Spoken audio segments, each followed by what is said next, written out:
Chair, you have a live mic. Okay, County Manager, let's roll into 9B and C. Yes, sir. 9B will require ex parte disclosure. This is a recommendation to approve an ordinance to rezone 5.53 plus minus acres of property from the Estates Zoning District to a commercial planned unit development zoning district for a project to be known as 4050 13th Avenue Commercial Planned Unit Development to allow development of up to 171,500 square feet of gross floor area of self-storage and mini warehouse. The property is located southwest of the intersection of 13th Avenue Southwest and Collier Boulevard, north of Green Boulevard in Section 15, Township 49 South, Range 26 East, Collier County, Florida. This is a companion to item 9C, which is a recommendation to approve an ordinance amending the Collier County Growth Management Plan to change the designation of property from Estates Mixed Use District Residential Estates Subdistrict to the Estates Commercial District 13th Avenue Southwest Commercial Infill Subdistrict within Urban Golden Gate Estates sub-element of the Golden Gate Area Master Plan element to allow up to 171,500 square feet of gross floor area of self-storage and mini warehousing. Subject property is consisting of 5.53 plus minus acres and is located southwest of the intersection of 13th Avenue Southwest and Collier Boulevard, north of Green Boulevard in Section 15, Township 49 South, Range 26 East, Collier County, Florida. We need to have everyone who's going to be participating stand up and be sworn in by the court reporter, please.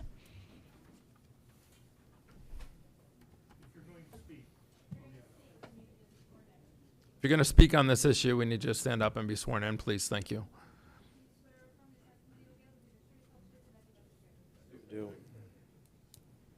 Commissioners, ex parte. Okay. Commissioner Cole, sir, what do you have on 9B and C? I have meetings and emails. Okay. Commissioner Saunders? Yes, I have emails and phone calls as well as some meetings. Okay. Commissioner Hall? Meetings and emails. Commissioner McDaniel? Same. Okay. And I have meetings and emails. Okay. Thank you. We'll start with Mr. Davies. Thank you, Madam County Manager, and thank you, Mr. Chairman. Good afternoon, Commissioners. Noel Davies with the law firm of Davies Duke on behalf of the applicant for this matter, Shamrock Builders, Inc.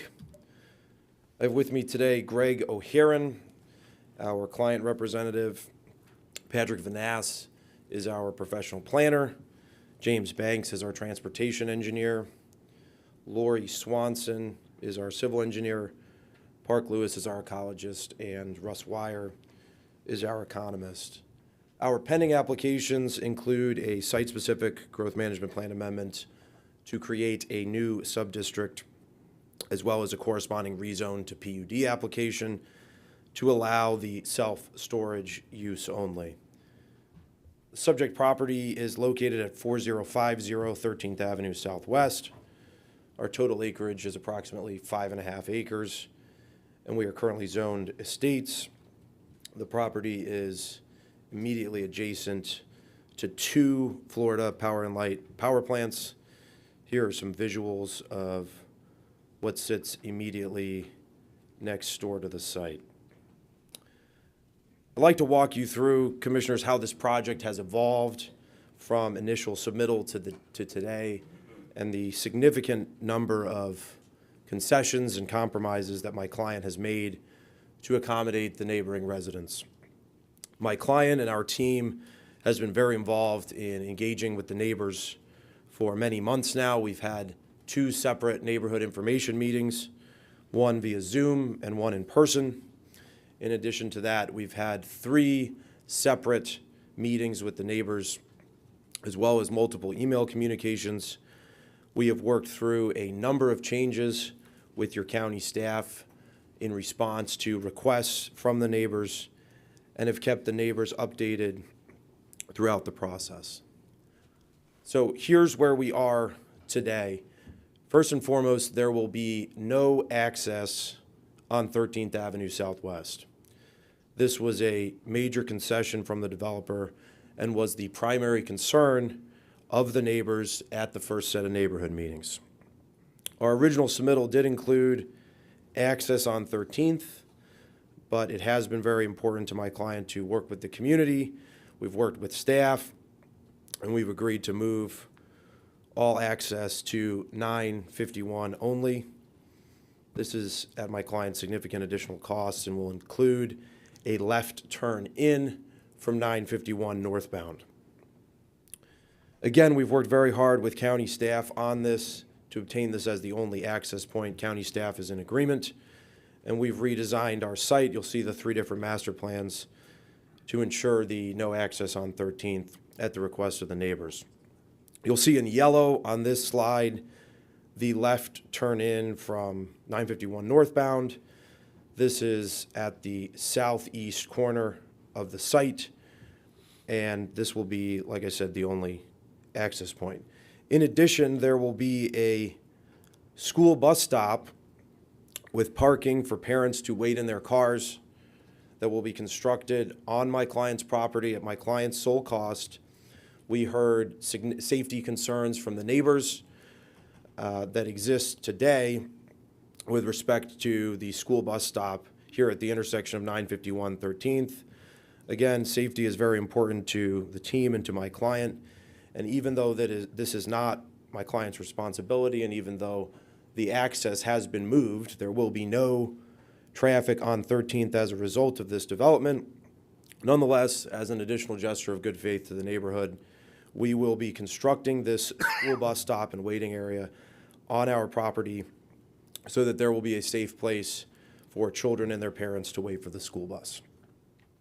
This will be part of our SDP application, the school bus stop, but we are legally obligating ourselves today to do this as a developer zoning commitment.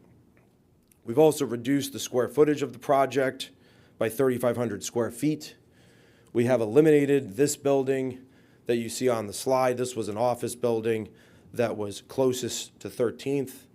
That is no longer, and that creates even more separation from the project facilities and 13th.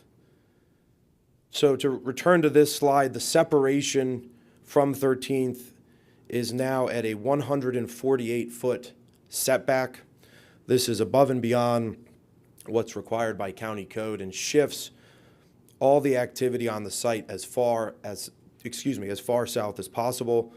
And in addition to the separation, we are providing enhanced buffering and landscaping and have agreed now to legally incorporate those enhanced plantings, which again is really an SDP requirement, but we want to commit to that today so that the neighbors have full assurances on the quality and extent of the landscaping, all of which exceed your county requirements. In addition to these significant changes, the location of the site is very unique, and I mentioned this, in that it is sandwiched between 2 FPL stations. Because of that, the site is not suitable for any residential use, and one of the least intense commercial uses, as you know, is self-storage. This will have very minimal impacts on the surrounding area, all of which have been reduced even further by the concessions I just outlined. So to sum up, we are consistent with your growth management plan and land development code. We have made these changes to work with our neighbors. Your staff has reviewed the petitions. They are recommending approval, and we respectfully request your vote of approval today. With that, the team and I are happy to answer your questions. Thank you, Mr. Chairman and Commissioners. Okay. I'm sure we have plenty of public comment. Mr. Miller, how many? We have 3 speakers on Zoom and 30 here in the room. The 30 here in the room are divided up into 5 groups. They've ceded time, so it's, Before we go to public comment, Commissioner Saunders, I just yield to you in case you wanted to make any opening statements since this is your district. I think I want to hear from the public. I went out to the site and kind of walked the site, and I'm not totally convinced that residential use is inappropriate there, but that's something I want to hear from the public first, and then I'll reserve some comments later. Okay, sir. Perfect. Mr. Miller, and mix up the groups, Yes, sir. We're going to start with Richard Lagarde, who has been seated time from 8 additional folks. I'm going to call all of their names here. Give me just 1 second. So it was Richard and Ken Watts. Please raise your hand when I call your name. Thank you. Tom Moss. Thank you. Lisa Moss. Thank you. Susan Wallace. Thank you. William Wallace. Thank you. Mary Lagarde. Thank you. John Dryden. Thank you. And Ella Dryden. So Mr. Lagarde will have 27 minutes. After he is done, we'll go on Zoom to Mike Ryan. Mr. Lagarde. Good afternoon, Commissioners. I am here at the request of a number of the landowners and homeowners on 13th Avenue. My hope is to be able to summarize their concerns for you so that we don't have a haphazard presentation. I want to cover the reasons I'm here, the full disclosures, the dilemma created for you by Shamrock, Shamrock's orphan property claim. I want to examine that for a few minutes. Shamrock's need claim, I want to examine that, test it. The size problem of this project, the legitimate fears of the area residents, possible alternative development models that are more reasonable than the ones being proposed, and some issues of fundamental fairness. First, 3 reasons I'm here. I have 2 grandchildren who live on 13th Avenue Southwest. As a grandfather, I'm concerned about their safety and their quality of life. And so I have a concern there. Also, I'm a landowner, I'm a homeowner on 7th Avenue Southwest. So I'm concerned about the slippery slope situation where we see commercial entities coming in and trying to build in residential areas in District 4. I'm concerned about that for my own self. I know a lot of people on 7th Avenue Southwest are concerned about this particular project. They see it as a harbinger of things to come. And I know people on 5th Avenue Southwest have the same concerns. They've expressed it to me. And you go on down from 5th all the way up towards Immokalee, there are homeowners there who are always also concerned about this. So that's part of the reason I'm here. Also, I lived for 35 years in Houston. A travel website labeled Houston the ugliest city in America. And it's because they don't have zoning. When I bought my first home in Houston as a young lawyer, several months after I bought my home, a developer built a bowling alley right next door to my house. And every night at 2 in the morning, the drunks would come rolling out. One of them had a car horn that played the Yellow Rose of Texas, and he would hit his horn every night at 2 in the morning. So when I moved here to Collier County, I thought, my God, here's a county that believes in planning, they believe in zoning, they believe in organized development with commercial zones, industrial zones separated from residential zones. And I thought this county really has its act together. So that's one of the reasons I'm here. I don't want to see Collier County turn into another Houston. Now, first, the dilemma created for you by Shamrock. They're asking you to rezone this residential property when their own application shows that there were 10 alternative sites where they could build it, all of which were either commercial, industrial, or agricultural. But they didn't choose any of those 10 sites to bring to you. Instead, they bring you a residential site, presumably because the cost of residential property is cheaper than the cost of commercial or industrial property. They're asking you to ignore your own master plan, and we'll go into that in a few minutes. And they're asking you to ignore the legitimate fears of neighborhood residents, and I'll go into that in a minute. First of all, in terms of the alternative properties, they showed 10 different properties, and as you can see, most of them are either already zoned commercial, already zoned industrial, and 2 are zoned agricultural. And again, none of those was chosen by Shamrock. Shamrock instead chose a residential property. Next, we go to the Golden Gate Area Master Plan. This is your plan as commissioners for Golden Gate area. Goal 1 was to ensure the health, safety, welfare, and quality of life of the local residents. I don't think that the largest warehouse in Collier County, right on the street where these people live, is going to enhance the quality of their life. Goal number 2 is to preserve the rural character. Again, we're not preserving the rural character of this area by putting in a massive warehouse. And third goal was to limit commercial and conditional uses to preserve the area's rural character. Again, we're not preserving the rural character of the area when we put in such a large warehouse. Now, Shamrock has said, and this is a direct quote, property has been rendered inadequate for residential housing by the 2 surrounding electrical substations. I want to ask you as commissioners, where's the proof? What proof have they presented to you that residential uses are inadequate here, that you can't build a home, you can't develop this for residential use? Everyone seems to assume that, yes, there's a substation in the back, there's a substation off to the south. Where's the proof that no one would build a home there, no one would want to buy a home there? I haven't seen any proof. Everyone just makes that assumption without looking at the evidence. So again, should you just accept that at face value, or should you require some proof from the developer that that's in fact true? Now, I want to suggest to you that there has been no good faith effort to market this as a residential property. Property was purchased in, actually it's November of 2021, mistake there, but it was purchased by a LLC in November of 2021. They didn't list this on the MLS. If you've got a piece of property and you want to try to develop it as residential, you put it on MLS. It was never put there. Instead, it was put on LoopNet, which is a commercial website. And it was described there as a prime rezone candidate. So we have a brand new landowner, an LLC, that has no intention of trying to develop this for residential purposes. Its sole intent is to try to rezone this as commercial.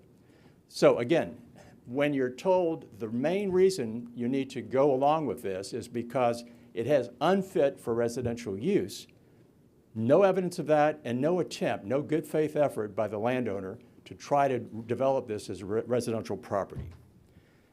And the other thing is, if you look at FP&L substations all around Collier County, they're surrounded in some cases by multi-million-dollar homes. So the thought that just because there's a substation there, no one's going to want to live next door, just isn't borne out by the facts.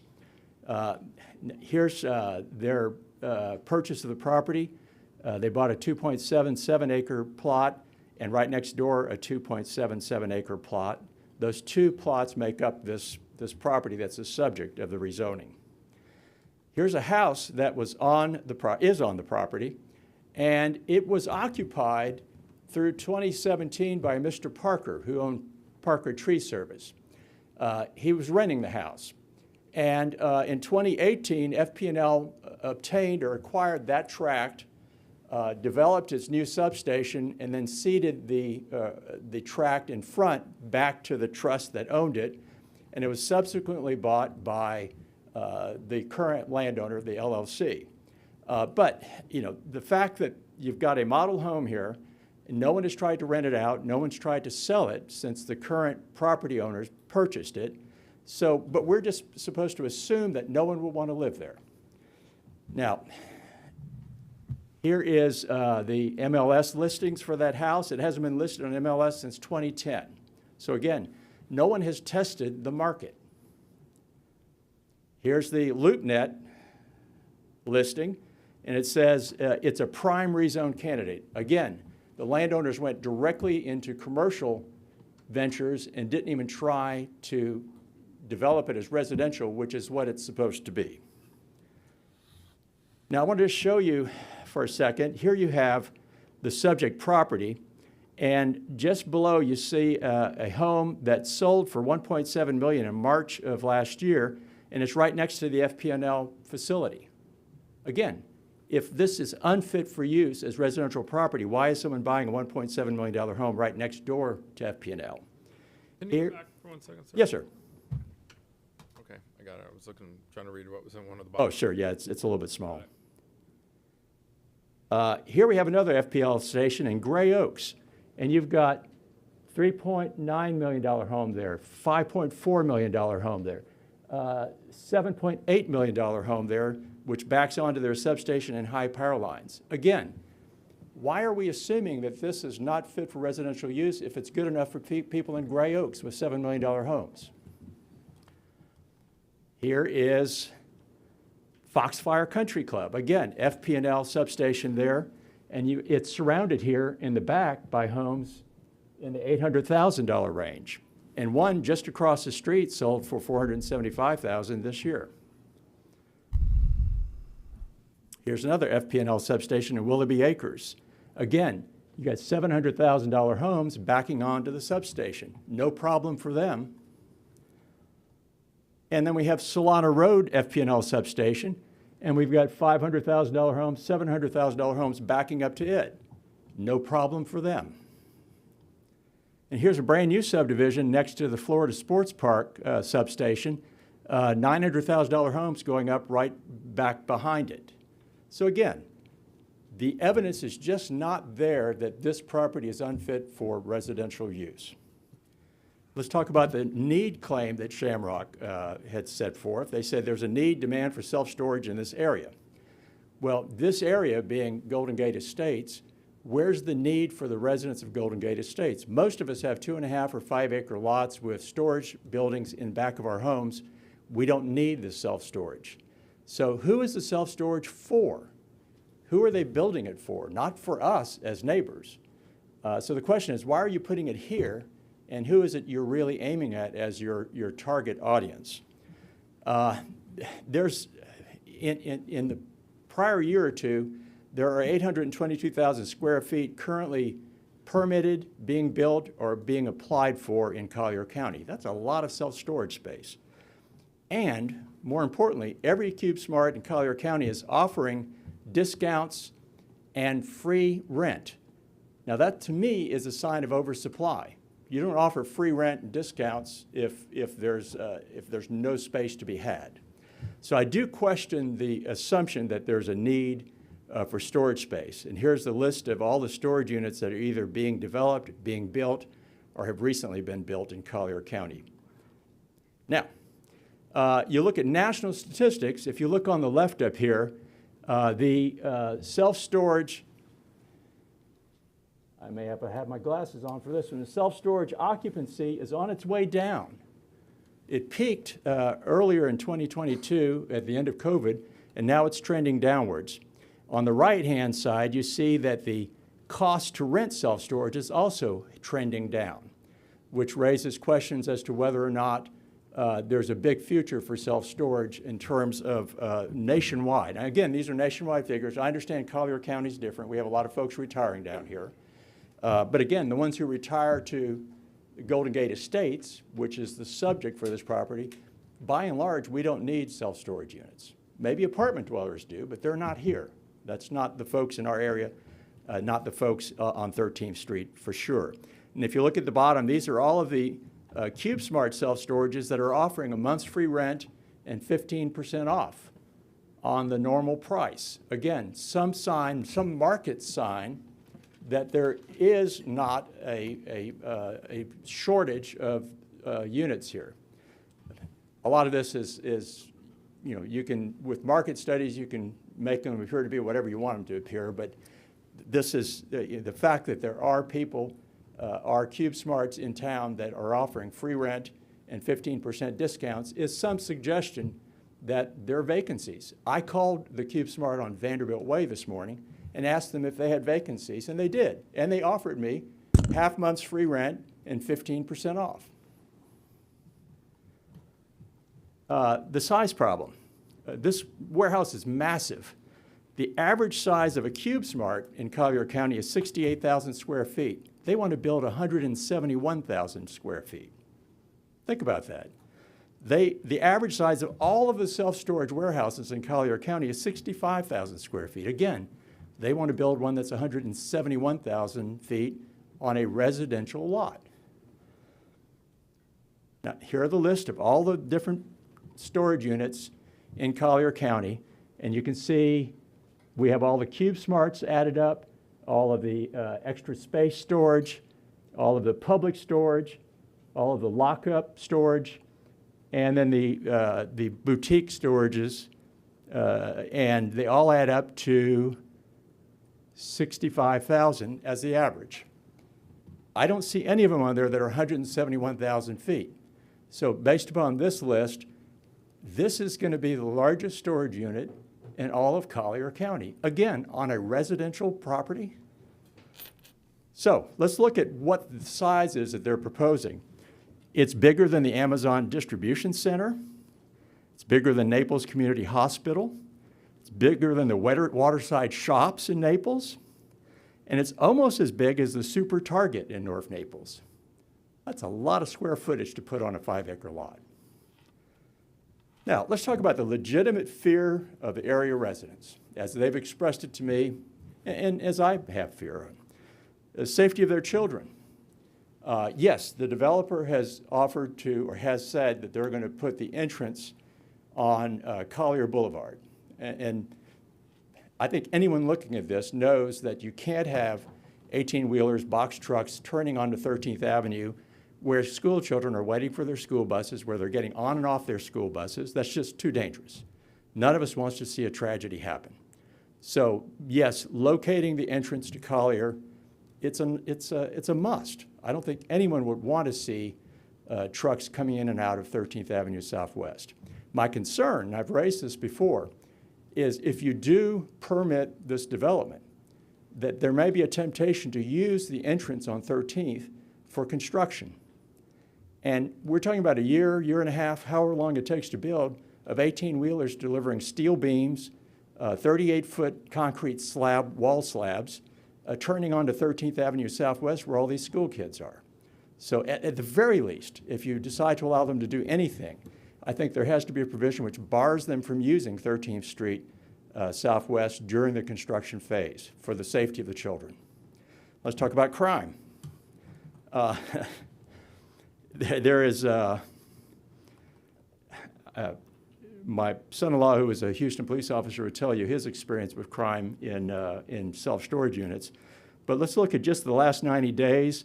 They found $500,000 from a bank heist in one. They found a body in California in a storage unit. They found a body of a woman in a self-storage unit there.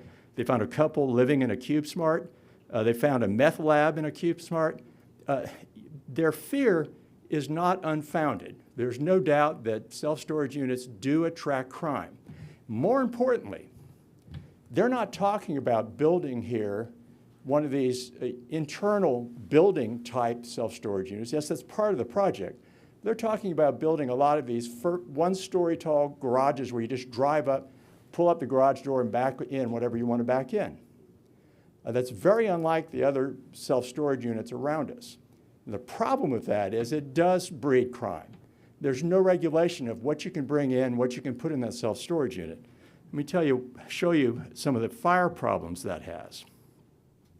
Here's recently in San Jose, someone was storing 38,000 pounds of fireworks, which exploded and caused a major fire. Now think about that. We're building this right up against 2 FP&L substations.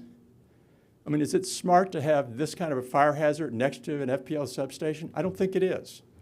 And the concern about, well, let's look at the other fires. This is just in the last 2 weeks. These are fires around the country at self-storage units. So is the concern by the residents of fire hazards legitimate? I'll give you a little story that I heard from Ms. Pat and Mr. Joe, who live at the end of the street. In 2009, a small fire broke out near the front of the street, 13th. And embers caused fires towards the back end where their home was. Because most of the firefighters were fighting a fire out in the Everglades, another fire company had to come in from outside of the county to help. There are no fire hydrants on that street. There is no exit on that street except 13th and Collier. They're trapped back there if there's a major fire.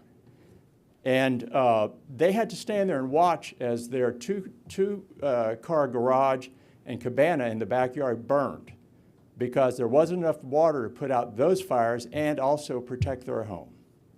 So if they're concerned about fire, they've got a legitimate reason for that. So again, we're putting a fire hazard, a major fire hazard, especially one in which they're using these first-floor garage, drive-up garages, which are hard to regulate. It's hard to determine what's in there. Chemicals, lawnmowers with gasoline in them, lithium-ion batteries, whatever goes into there, you can't regulate it the same way you can if it's a standalone building like the one on Vanderbilt Way. Now, Shamrock has said, we're going to plant trees, we're going to have all this.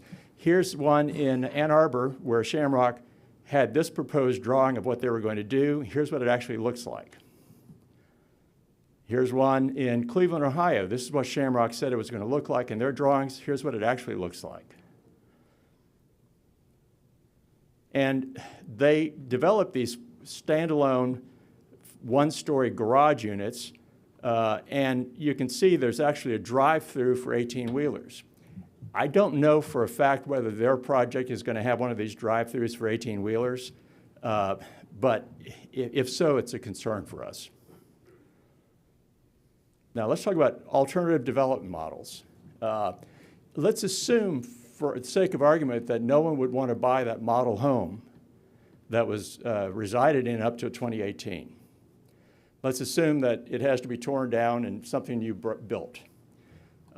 You could have low-density residential on the north half of the property, the part of the property closest to 13th, which would at least preserve the rural character of that street.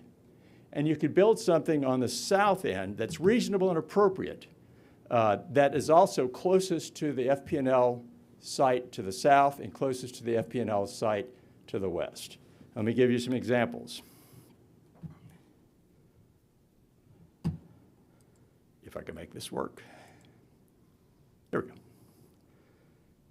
For instance, you could build a preserve here against 13th Street Southwest, a retention pond there, and then divide it up into 1, 2, 3, 4. You can put 5 homes in there. That's one alternative. Here's another alternative. You could put in 3 homes here with a preserve so that the residential street has residents on it, not commercial businesses. And on the south part of the property, you could put in, like, say, a Carl's wine storage, self-storage. There's one of them right now on Tamiami Trail that's 90,000 square feet. It would fit into that part of the property, that 2.7 acres that makes up the bottom part of the property. You could also, as an alternative, again, put in residential closest to 13th, which is the residential street, and you could put in a CubeSmart, just like the one on Vanderbilt Way. Vanderbilt Way has a beautiful storage unit there. It's 90,000 square feet, but it's in a standalone building. It doesn't have all of those one-story drive-up garages like they're proposing. You could literally put one on the 2.7 acres here. It's on 2.5 on Vanderbilt. You can put a 2.7 acre one here and have a 90,000 square foot self-storage building that's not right up against 13th Avenue where the residents are concerned. And you still have fire hazards, but less so, I think, because you're not going to have people tempted to store cars or lawnmowers or things like that with gasoline in them if it's a controlled building that you have to access by freight elevator. So anyway, I wanted to point out that it's not an all or nothing proposition here. There are ways to develop this property where it's residential closest to 13th Avenue so that when you turn onto 13th, the residents have residences, not a commercial building, but still make use of part of the property for commercial if that's your inclination. And, you know, they're making it work on Vanderbilt Way with a 90,000 square foot unit. Why can't they do it here? Why do they need 171,000 feet? So I want to talk about fundamental fairness now.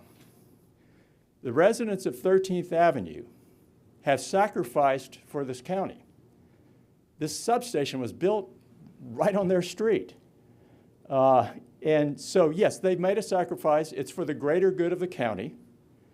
To a certain extent, it helps them too, because if there's a hurricane, they're one of the first ones to get electricity. So that's a benefit to them, benefit to the county. But now are we going to go back and ask them to sacrifice again and have the largest warehouse in all of Collier County built on their street? That's just not fair. Now, also, let's talk about fundamental fairness to the competitors. There are competitors who built their self-storage units on commercial properties or on industrial properties. They paid a premium for those properties. And now they're asking you as government to give them the opportunity to get a leg up on their competition by buying cheap residential property. I've heard about landowner rights. Landowner rights are a valid concern, and they're used as a shield, not as a sword. They're a shield against overreaching government restrictions on your property. But here it's being used as a sword. Hey, I bought this property. It's residential property. I know it's residential property, but I'm buying it specifically to turn it into commercial property, and you should recognize my rights as a landowner to do that. I don't think it works that way. We don't have someone here who has tried to develop it as residential property, was unsuccessful, and came back to you and said, we've got no alternative. We have someone who never even tried to develop it as residential. And so I'm just asking, on behalf of the folks on 13th Avenue, on behalf of my grandchildren, that you reject the proposal as it's submitted. Thank you very much for your time. Mr. Chair, Sir, you're, can I ask you a question? Yes, sir. Did you speak before the planning commission? I did not. I was asked after the Planning Commission to step in for fear that there would be so many different voices that we couldn't make a coherent presentation to you. Just curious. I mean, regardless of how we vote, Yes, sir. a very informative, presentation. Appreciate that. Mr. Chair, your next speaker is going to be on Zoom, Mike Ryan, and then he will be followed here in the room by Gloria Marquez. Mr. Ryan, you should be getting prompted to unmute yourself if you'll do so at this time. Mr. Ryan. Mike Ryan. All right, Zoom people, let's make a swift one here. Let's try Yesenia Sanchez. Yesenia Sanchez, you're being prompted to unmute yourself if you'll do so at this time. Hi, I was just wanting, good afternoon, Commissioner, sorry. I was just wanting to be present for today. I did not want to speak. All right, then. And that concludes all of our people online for this item. So we'll go back here in the room to Gloria Marquez, and she will be followed by Shirley, is it Litwin? Litwin. All right, let me get. How many do we have, Mr. Miller, in the room? Hold on one second, Mr. Chair. I need to get this young lady's PowerPoint ready for her. 18 more. 18 or We have it's 3 more groups here in the room. just a reminder, if you feel like what you were about to say has just been said, then you can just wave your hand and yield your time, or, you're free to come to the podium. Ma'am? Thank you for your time. Oh, I'm sorry. Hold on a minute. Before she begins, I need to call off the people that have ceded time to her. Cynthia Gray, thank you. Bruce Gray. Did I have that name right? Oh, Bruce Golly, I'm sorry. Oh, back there, thank you. Claudia Gianna? Gone. Ghana? Oh, she's not here? Okay. Cynthia Gray? Yeah. Oh, we already called. Okay, we have some duplicates. And Elaine Borg? Okay, so that's actually a total of 4, so you'll have 12 minutes, Gloria. Okay, I'm going to try to go fast. Please don't go too awfully fast. She has to take down every word you say. Okay, just to tell you that the project that they are presenting is against the goal number 1 to the compatible land of uses, the balance to provide basic service, taking care of the natural resources, and health and safety for the local residents. I'm going to be fast. This is the fires and storage facilities that increase in approximately 4 fires per day, and all of them occur most of the time between 6 p.m. and 6 a.m. in the morning. Learning that the huge fire that destroyed a storage facility in Mesa was likely caused by humans. But one of the renters says she's pretty sure people started this fire, whether by accident or not, we don't know. Today, it appears Mesa Fire agrees. Up in fire and smoke on December 10th at Public Storage in Mesa. Medical indicates to her that the blaze was human-caused. Something she has suspected all along, she says, because she believed that people were living in the units. Now in St. Pete, fire rescue crews are on the scene. They're currently working a 2-alarm fire at a storage building. You can see the roof burned right there with smoke billowing out. This is 22nd Avenue North, 25th Street North. This is from Skyling. Again, this is at a storage facility, and it's unclear at this point what sparked this fire. Early morning fire destroys part of a Frankfort Avenue business. Crews were on the scene today for hours at A1 Self-Storage in Clifton. The call came in about 3:45 this morning. A whole row of units was destroyed. For you all morning long, a fire at a Miami Garden storage facility is finally out after firefighters spent hours trying to put out that blaze. Julie Bagg has been on the scene since. Let me show you part of what made it so difficult for firefighters to fight this fire. Look at the series of holes in the cement walls. That's where crews had to pound through there, reaching the source of the fire, and you can see what's just beyond the wall. All of that content, so much of it, making it even harder for firefighters to put those flames out. Flames popping through the roof of a storage facility just off the Palmetto Expressway and Northwest 37th Avenue, right behind Sophia Henderson's house. Well, it was frightening because it could have jumped to my house, the backyard. Firefighters say the flames broke out just before 5:40 a.m., hence the flames, which spread to multiple storage units. Firefighters arrived to find smoke and other indications of fire coming from one of the units, began the fire attack, which proved to be difficult based on the layout in the particular section of the storage facility, as well as the amount of stuff contained within these storage units. Nonetheless, a huge fire broke out at a storage facility, and it was what may have been burning. Firefighters surrounded the public storage building on Blossom Hill Road at Cottle, spraying water from all sides and over the top. But so they set up defensive positions, has no answers. We have no idea what's in the storage units, so the crews are conducting defensive operations. And the Rockford firefighters are finishing up at the scene of a fire at a storage facility on Rockford's northwest side. And several fire departments were called to the scene, and there was concern about some flammable oils and other chemicals found in the storage unit. The scene of the fire here in one of the storage units, now the building division from St. Rockford was called in to look at the stability of the multi-unit facility. Well, right now we're getting a better look at the damage at a Northeast Charlotte storage facility that caught fire this morning. We've been bringing you those live updates all morning at the facility on University City Boulevard.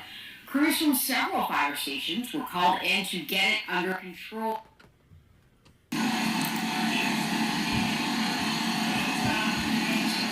All this breaking news out of Bessemer this morning. What you're looking at here, a fire at a storage unit complex in Bessemer. This is the Metro Mini Storage located on 18th Street North. We understand from a manager there on the scene saying that 42 units have been affected by this. Now, the fire chief says the first call on this fire came in just before 2 o'clock this morning, but a grisly ending to a missing person case after the body of a woman is found inside a storage unit. But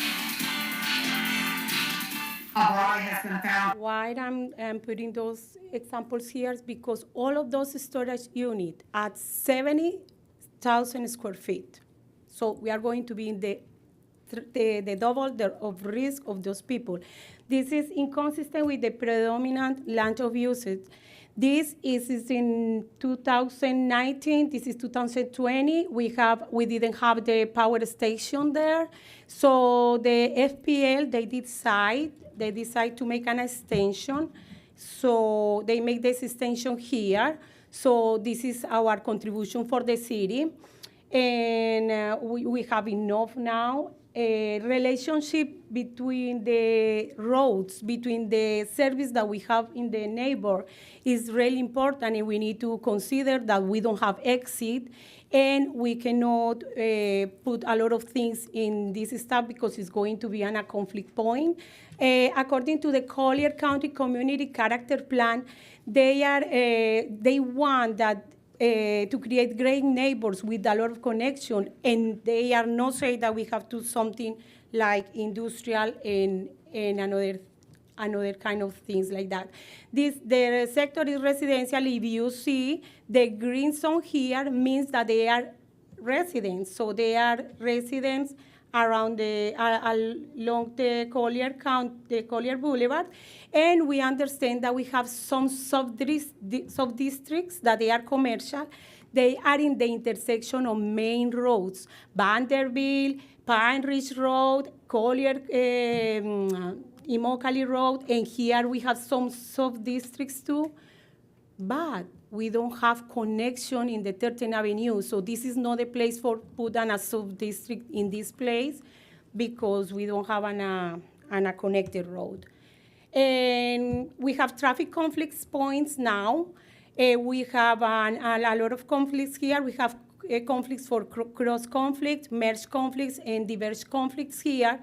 And we have we have a lot of problems trying to get, to go to the lane C. We have lane A, B, and C.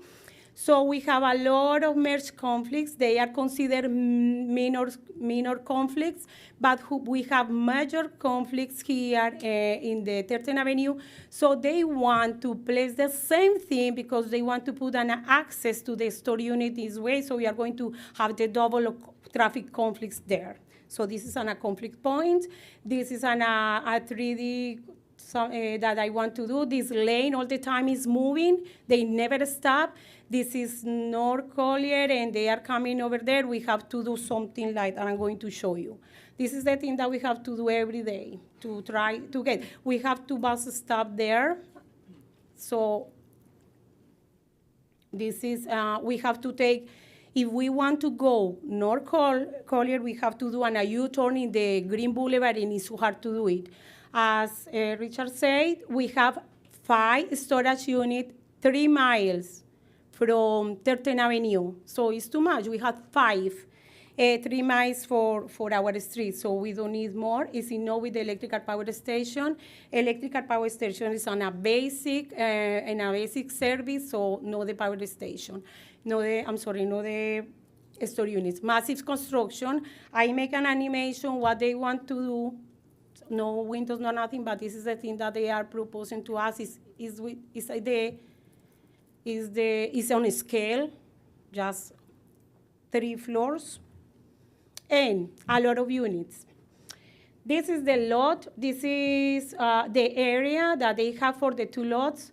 And they want to build 171,000 square feet. If you accept that, they can build 1,200 units. The more popular units for the storage are 10 by 10 or 10 by 20. So they can put a lot of storage units there. I discount the circulation, I discount everything, but we have to consider it. That they are occupied the lot in 70%, but they need more areas in concrete. They need the parking, the area for loading, they need the vehicular interior, they need area for parking the office, the area for vehicles. They need a lot of area that is going to be free, but it's in concrete. So the total area in concrete is going to be 1,094 square feet, all of concrete. This is a big amount of units that they can make there. So they are going to increase our traffic in 90%. They say that it's only 26 cars every day for the store units. I don't think so, because we have 60 families there. 2 cars for family is going to be 120 cars that they are moving. And for the store unit, just we can say that they are going to the store units for 3 times per month. So they increase the traffic in 40 cars, in 118 cars daily. And we have the cars for Amazon, deliveries, maintenance. So even if they put the entrance on the Collier, it's going to be a big trouble for us. It's interesting that when we have here the petition, they use that it says mini and self-storage. SIC is the code, is a standard industrial classification, and I'm completely agree. For me, this is no commercial, this is completely industrial. Low density, for sure, is no low density. Low density is, if you are occupying more than the 70% of the lot, is no low density, and even in 3 floors. So it's no low density. This is the community that we want to do, just is our neighbor, and and obviously it's not going to be fine for us. Some ideas to place over there that we have to explore it, but anyway, just we don't want that. I'm not agree with the self-storage unit because I consider that it's not compatible with a residential use. Thank you. Your next speaker is Shirley Litwin. She'll be followed by Patricia Lertz. Miss Litwin has been seated additional time from Peter Litwin. And I see Peter there letting his wife out. So she'll have a total of 6 minutes. Hand it to the clerk. Can you post the pictures of the flooding? It's supposed to go to the court reporter. She says she's got one. I didn't. You got one of these? You get it after.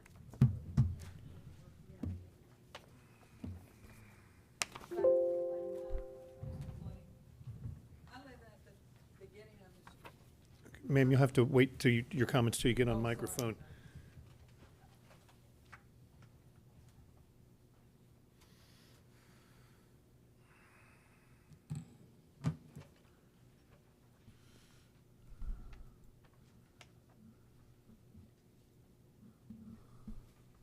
Ready, Mr. Miller? Yeah, it's going to take me a couple seconds to get these slides ready for her, sir. If you can give me just a second here.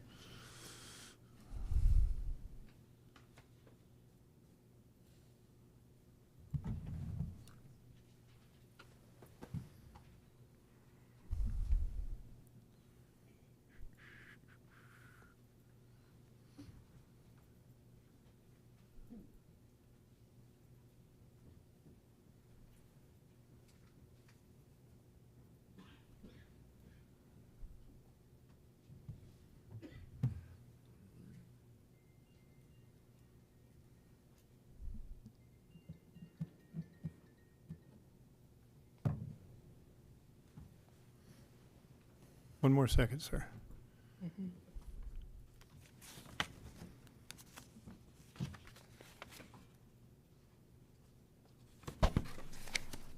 All right. I live on 4131 13th Avenue Southwest. I'm the third house on the right. I've lived here for 34 years, and I'm also a realtor on top of that. So today, this is what's happened right after a hurricane, Hurricane Irma and a Hurricane Ian. So these are some of the photos here. It's unreal.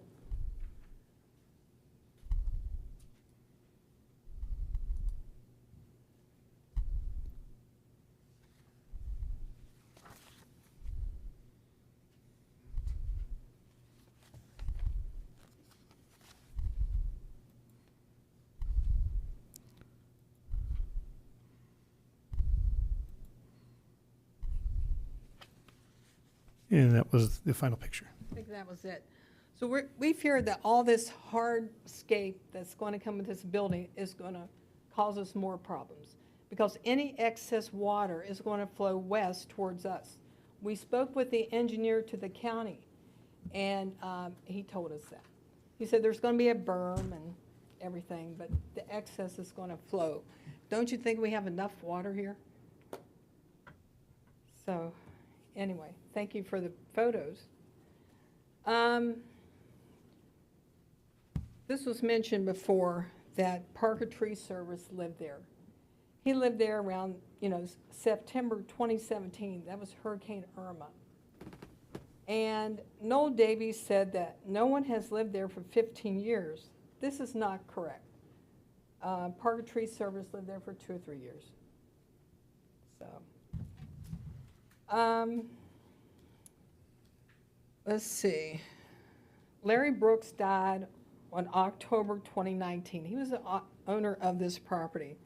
And his son sold his property to Matthew Maloney, a limited liability corporation, in November 2021. Matthew and Michael Maloney work at Premier Plus Realty. According to Mike's biography on Neighbor, he has built and developed some major real estate projects. Mike has a very strong network of attorneys. Greg O'Haron, the builder, boasted at our first meeting to Pat, and he said this will pass. we have lawyers.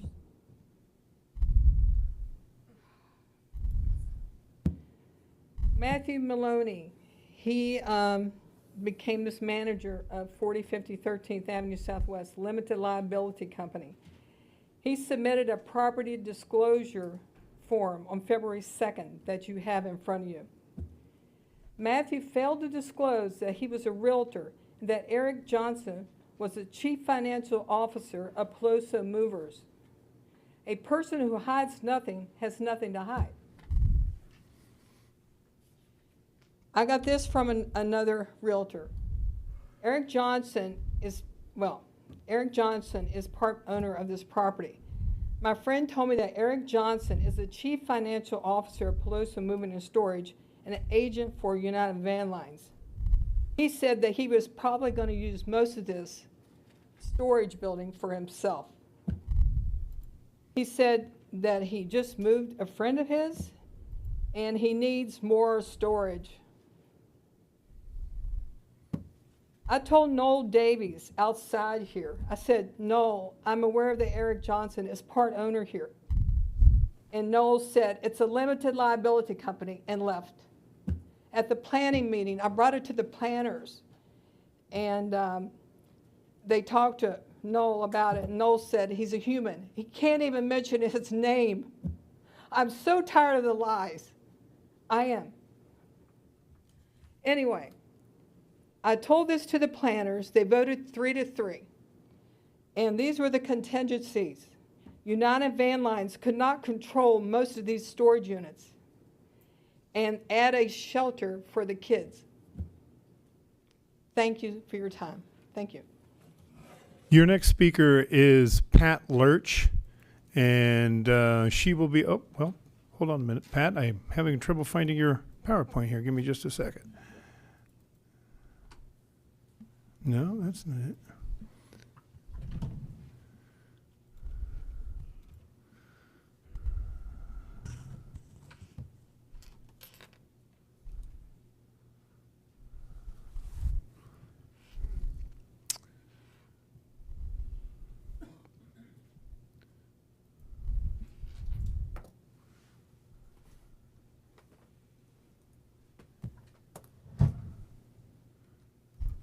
That's the right one, isn't it, Pat? Is that the right PowerPoint? No, it's 4050. Okay. I know we had it in really Yes. yesterday. And that's not, is that it? Yes, No. it looks like it does. Oh, is that it? No, that's not it. It's got the big letters 4050. Yeah, somehow it's not there. Do you have your thumb drive? I do. I'm sorry, Mr. Commissioner, I don't know what happened to this. Should have taken it out when I got up. It's right here.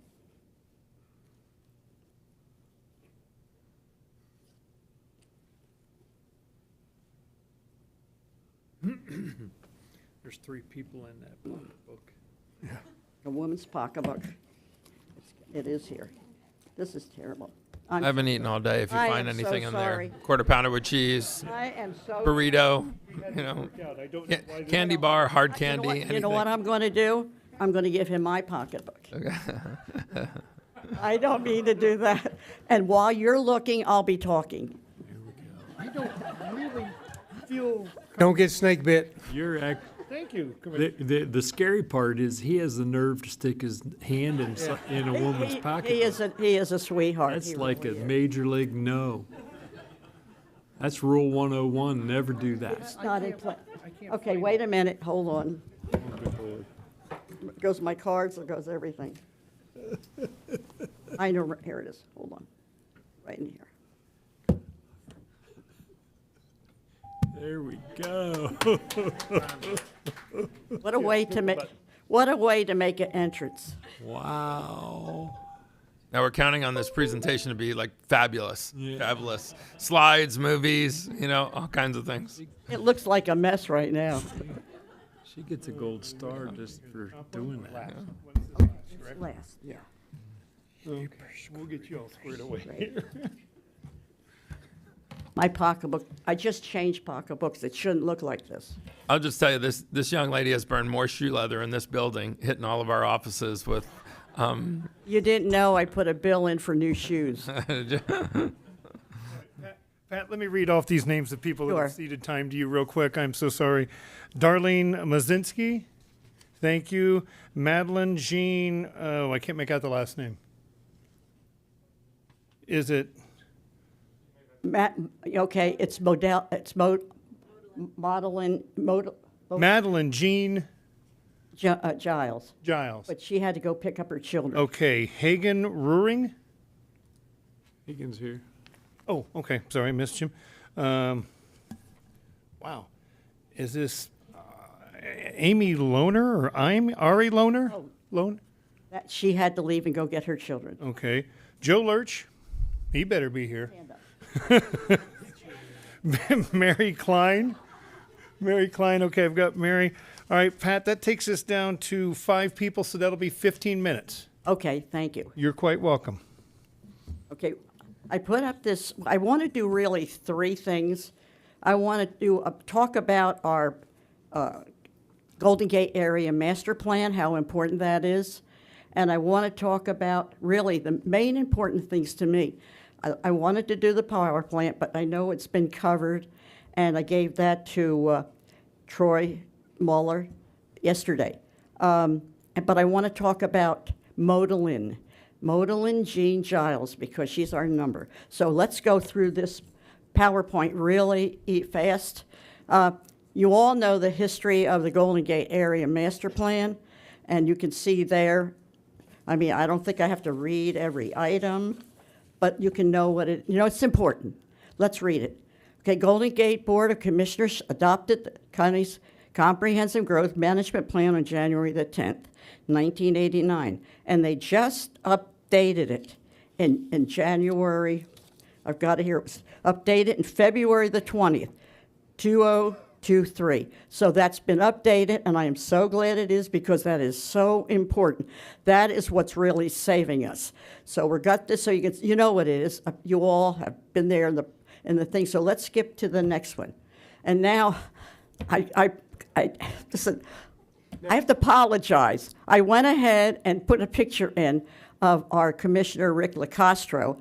Happened to take it out of his newsletter because it was he's going up for, election. So it was election one, and I thought, well, I wasn't electing or trying to do election things for him. But so anyway, I took that, we got that out. But I like his letter, and I've got to read this. In Rick LaCastro's newsletter dated April the 25th, 2022, he spoke about the abundance of self-storage warehouses having been built on East 41 in his district, and said in the second paragraph, we continue to approve steps to ensure that progress and finality of this analysis, which will ensure going forward we have established stronger criteria for design and construction, much like the Golden Gate Master Plan, which has often protected areas of that district community from haphazard construction, unneeded, unwanted commercial buildings, and which gives citizens that much more voice when it comes to things being added to their community. So too will this U.S. overlay plan do for District 1. So he had an overlay plan for that. So in other words, Commissioner Rick LaCastro wanted to make policy in his District 1 as strong as we have the policy in District 3. And this is really beautiful. Now, what I'm looking at and what you're looking at is the land. The house is to the left. So at the estates, and I'll go ahead and try to stay on script, it said the estates designation is characterized by low density, semi-rural residential lots with limited opportunities for other land uses. And goal 2 from our Golden Gate Area Master Plan, serving the needs of Collier County State's residents. We need one. If we needed one, we would have had one. And that is how we feel. We don't need it, so why are you forcing this on us? And they keep telling us we need it. We keep telling you we don't need it, or we would have one. And goal 3 is preserving rural character, to preserve the area rural character as defined by large wooded lots the keeping of livestock, the ability to grow crops, wildlife activity, environmental stewardship, low density residential development, and limitations on commercial and conditional uses. That is what it's all about. Now, here's a picture when the house looked beautiful, and it still does look beautiful. And I'll tell you, it's a piece of property that you can be coming down the street, and when you get to the electric power plant, you have an uneasiness about yourself, but you get to this property, and there is a calmness. There is a peace there. This, you could stand out in the sidewalk and walk in the backyard, and it's peaceful. You don't even hear all that traffic. This all buffers out all the noise. This is the house as it stands today. It's from neglect, and that is so sad when housing is so important and needed. Now, for this self-service, 171,500 square feet warehouse, is it going to be like this? Because all we're getting is pictures that show us, and I have them here, it shows us just nothing but woods and trees and shrubs and grass. And when John Boutwell, our neighbor, who went ahead and was on the board of the Golden Gate Area Master Plan, read what was going on, he said it's going to be 4 acres of concrete, and every shrub and tree and grass will be removed, and we're going to have nothing but concrete. And when I look at this slide right here, it said down the bottom, last paragraph, 10 other sites available, why 13th Avenue? And it said the developer identified 10 other sites within a 3-mile radius that could be developed into self-storage. 8 of them already are zoned commercial and in more industrial locations, because the lot at 4050 13th Avenue Southwest is zoned single-family residential. It was cheaper for the developer than paying a premium commercially zoned lot. Don't let developers cheat us and our zoning laws. Contact your representatives. Anyway, next one. Okay. Can you go back one slide now? Now I know why Commissioner Hall and Commissioner Cole didn't get any emails, because it has Penny Taylor on there, who's long gone, and I don't see Commissioner Colwell or Commissioner Hall. So I know Commissioner McDaniel and myself, and obviously Commissioner Saunders were getting overwhelmed by plenty of emails, and these guys were getting off scot-free. Now I know why. Never question a man's Right. strategy. I don't know how you pulled that off. They're new and they're just learning. Yep. Okay. Anyway, babes in the swimming pool. This is the house that 4013 is, and you know what it looks like. You know how beautiful it was, and with neglect, it's sad. Let's go to the next one. Now, the planners and developers are saying no one would want to live on this land because of the Florida Power and Light, and I think we've already proved it with our dear friend. I hope you don't mind me calling you friend, but dear friend, okay, Richard Lagarde. Okay, he already showed you this, so let's keep skipping to the next one. And we can skip. And it says, a comparison of the square feet. We already did this. And then now, I'm coming to this plot of land. If you see, it's on Collier County. And I'm wondering, right now, the way the situation is with 3 lanes traffic, and I went ahead and did a traffic survey on April the 12th of 2023 from 6 to 9, and I've got the traffic count in 1 lane alone closest to the land, and that was 6,317 vehicles were on that survey. Now, when I just got a phone call recently and said, you know, where they went ahead and did another survey and did some counting on the land, and it was 33,260 something. And I said, boy, that's a lot of vehicles. And then when I went and looked at the one I did in 1 lane, which was 6,313, multiply that by the 6 lanes, there you get your 36 number. So it's all like in there. Okay, next one. Now, this is the woods. This is the woods, which has got the entryway where they're going to be coming in. You saw the plan, you saw where they're coming in. This is where they're going to come in. And look at that shrubs there. Look at those trees. It all has to come out. All our low density, it's supposed to be, all the low impact they're saying about it, and all the, everything, intensity, impact, low development. That is not going to be low intensity, low impact or anything. When they're having to take all the shrubs out, we live in shrubs. We live in trees. We live in everything that is outdoors, and it's beautiful. And this is all coming out, and that building's going to stand out, stake it naked to the eye. Even it's going to expose all the power plants that are there behind it. Okay, the next one, please. Oh, boy. And there you can see that blue arrow. That's where they're going to get in. And how in the world are they going to get in Collier Boulevard with all the trucks, and as Richard Lagarde said, you're going to have bulldozers, all of that. Okay, now, I want to mention one thing. I just wanted to go over this. And this is the Florida, their plan, the Golden Gate Area Master Plan. And the two, it says we don't need to do, and we don't want it. We went over that, covered that. And now I have a picture here I want to give you. And could I somehow, do you have a visual wise that I can? Right there. Okay.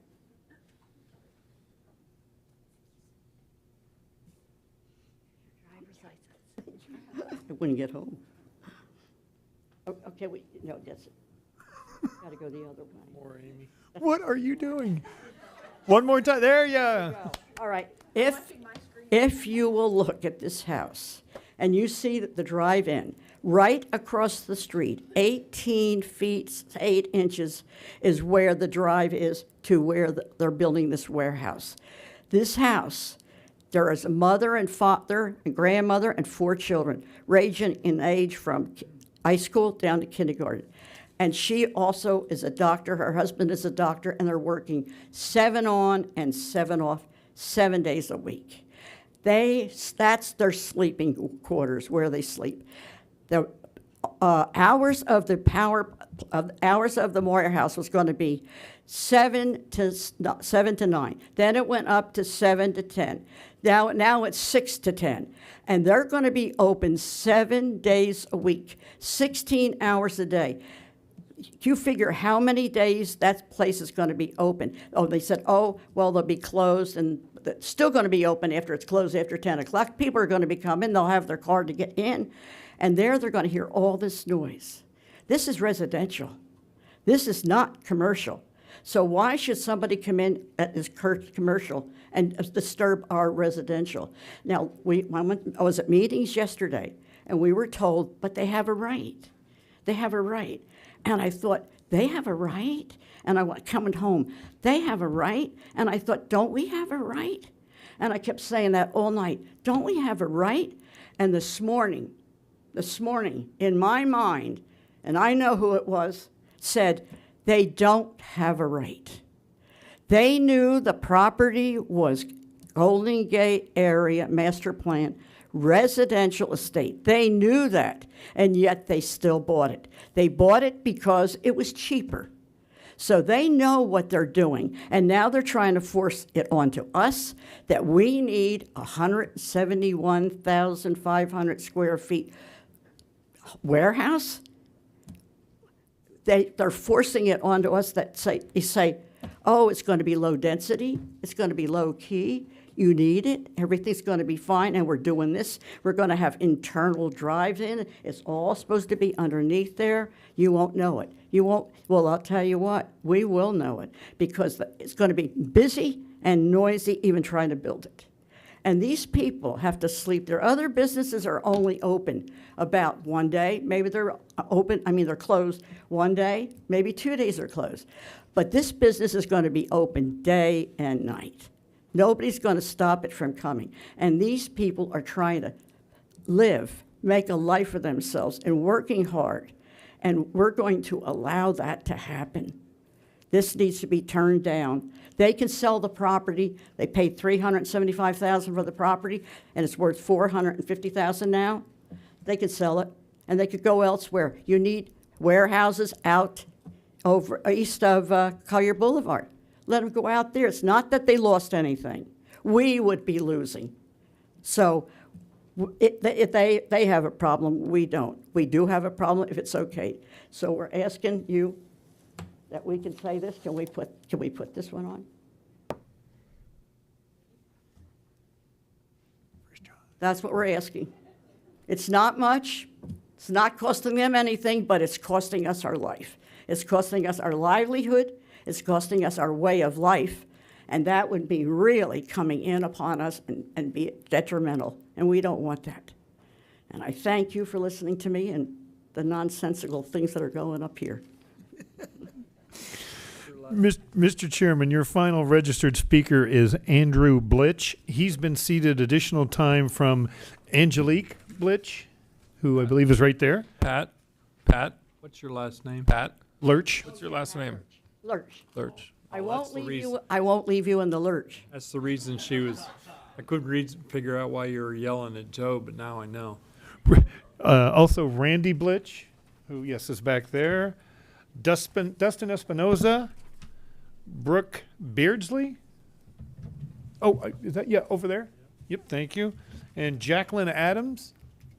Yes, so that is a total of, I believe it's 6 speakers. So you'll have a total of 18 minutes, sir. Harry, just strike from the record that Pat said she wants all the storage units east of Collier Boulevard. Okay, Pat, that's now in my district. Okay, so easy on that. We take them one at a time. Sir? Afternoon, Commissioners. I apologize. I don't have a PowerPoint today. I feel a little inadequate. I'm the only one without one. My name is Andrew Blitch. I was born on 13th Avenue Southwest, and I am now a resident on 13th Avenue Southwest. 13th Avenue Southwest is where I chose to raise my family. I'm not a NIMBY. There are actual exceptional reasons why this project should not be approved. I am a former police officer, and now I'm a current small business owner here in Naples. The developer has spoken about how he has given us several concessions to the neighborhood already. And I'd like to speak about those concessions and also the concessions that they have refused to give.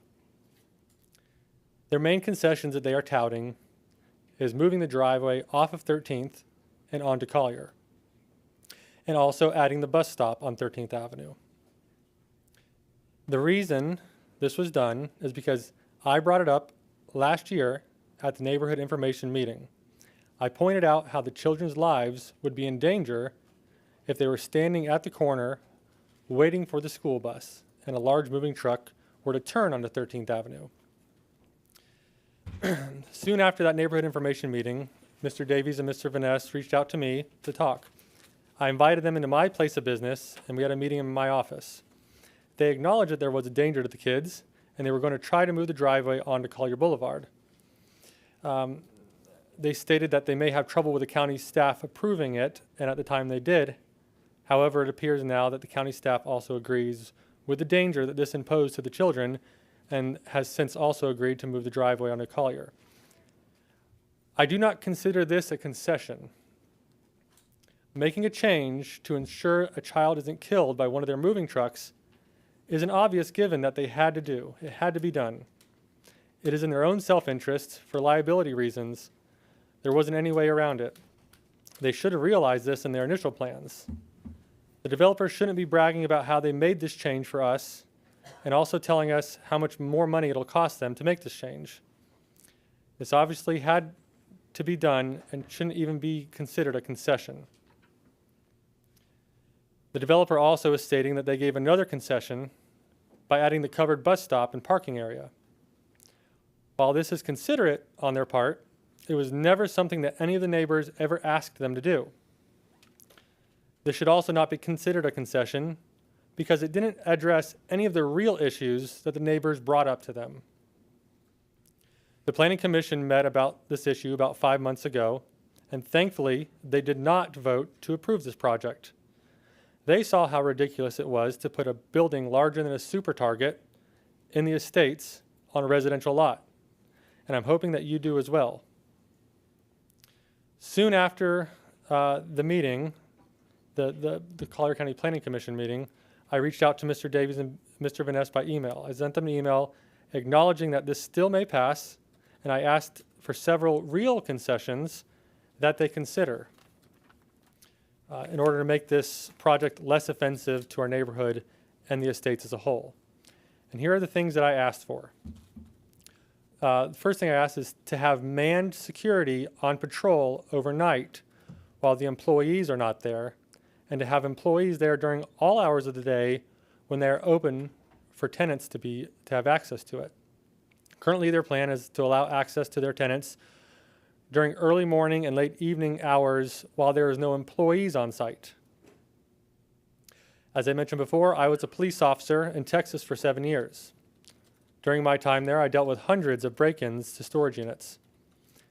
Other times, I had to deal with tenants doing illegal acts inside their own storage units. Having security and employees there at all times would help prevent tenants from having unsupervised access and prevent criminals from breaking into the units. That's the first thing I asked them to do. Second thing I asked them to do was to choose a different brand to manage the property. CubeSmart is known industry-wide for being low quality, low price, low security self-storage provider.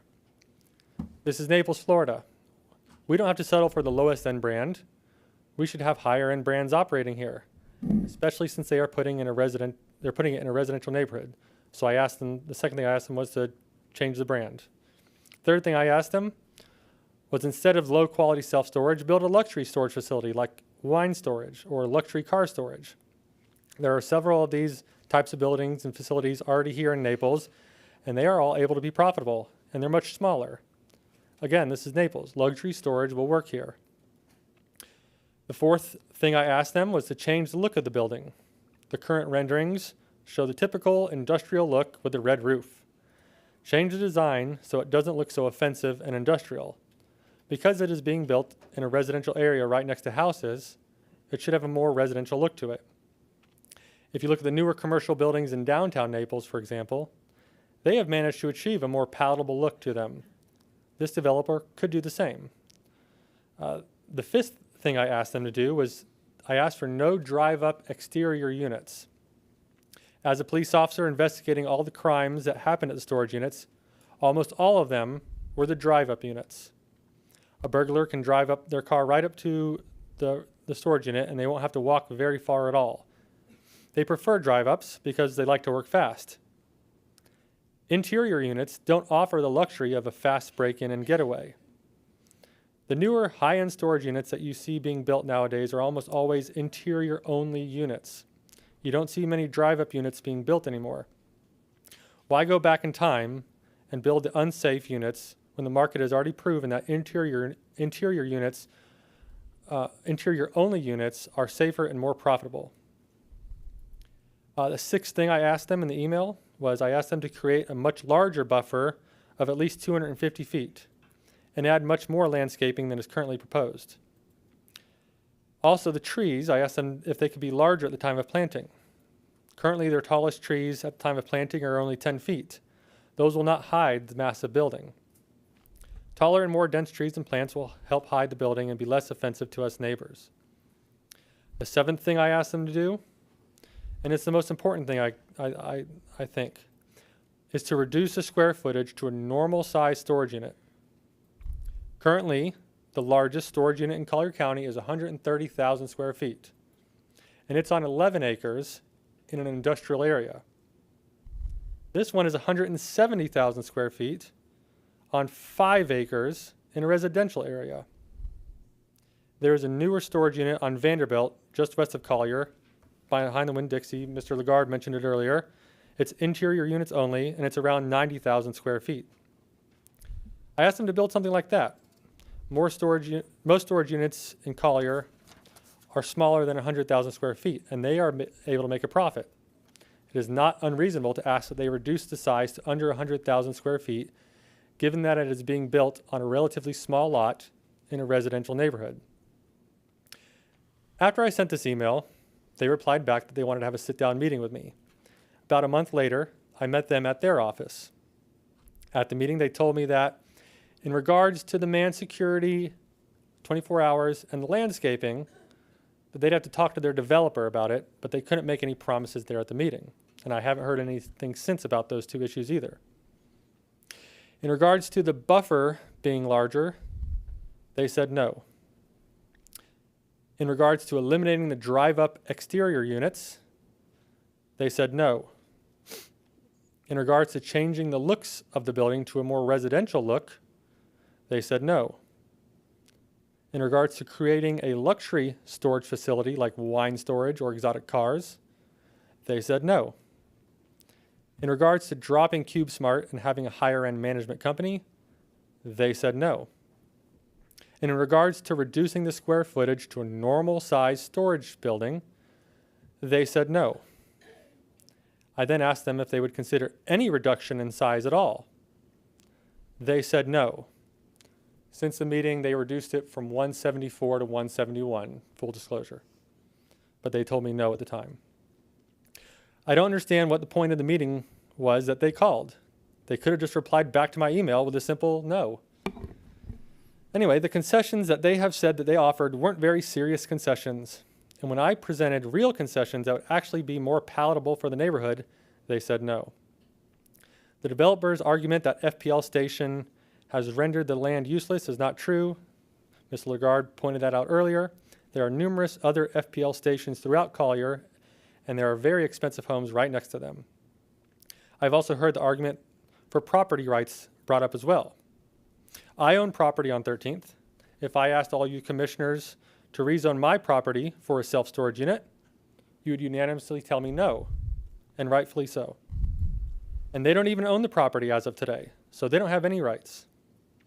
But the reasons that you would tell me no should be the same reasons you can tell them no. Their lot is a residential lot with a house on it, so is mine. If my property rights don't allow me to rezone for commercial use, then neither should theirs. The fact that their property is next to FPL and on Collier doesn't all of a sudden give them special rights that the rest of us don't have for our own property. The house that is currently there was lived in, as mentioned before, by Mr. Parker until about 2018. He rented the house out until he passed away, and then the trust fund that owns it decided not to list it for rent anymore. They instead chose to sell it, but they didn't list it on MLS. They chose LoopNet and listed it as a commercial lot. They didn't even try to list it as a house. Had they done so, it definitely would have sold. The last thing I would like to speak about is the Golden Gate Area Master Plan. I've read it in its entirety, and I've looked at the map. There are currently no storage facilities operating within the boundaries of the estates. There are also no large industrial buildings either. The reason these don't currently exist is because the Golden Gate Area Master Plan does not allow those types of buildings. If you look at the estates map, the only commercial you see currently is zoned C1 through C3. Grocery stores, doctor's offices, dentists, gas stations, churches, schools, strip centers. This project would be the first C5 or industrial zone project in the estates. This storage unit would be out of character with the Golden Gate Area Master Plan. If this is allowed, it would set a new precedent in the estates for large industrial buildings, and I fear that more would then pop up as a result of this one being allowed. Here are just a few goals and policies of the Golden Gate Area Master Plan that this violates. Goal 2 states to provide for the limited commercial services and conditional uses for purposes of serving the rural needs of the Golden Gate Estates residents and preserving the rural character. Let me repeat. To provide for the limited commercial services and conditional uses for purposes of serving the residents of the Golden Gate Estates. The estates residents don't need storage units. All of them have large lots, and most with their own storage buildings on the property. This storage unit would only serve people outside of the estates. So it violates Goal 2. Goal 3 of the Golden Gate Area Master Plan states to preserve the area's rural character as defined by large wooded lots, the keeping of livestock, the ability to grow crops, wildlife activity, environmental stewardship, low-density residential development, and limitations on commercial uses. Limitations on commercial uses. A building that is 170,000 square feet, industrial building right next to houses, doesn't exactly preserve the rural character of the estates and goes against the entirety of Goal 3. A little on further down in the master plan, Policy 3.2.3 states, the rural character shall further be protected by resisting site-specific master plan changes that are out of scale or character with the rural quality of the urban Golden Gate Estates. Again, it resists site-specific master plan changes that are out of scale or character with the rural quality of the estates. I think that one's pretty clear. We cannot ignore the Golden Gate Area Master Plan, and allowing this project to continue would be in violation of several policies and goals of the plan. Let's not throw out the master plan for a CubeSmart built by an out-of-state developer.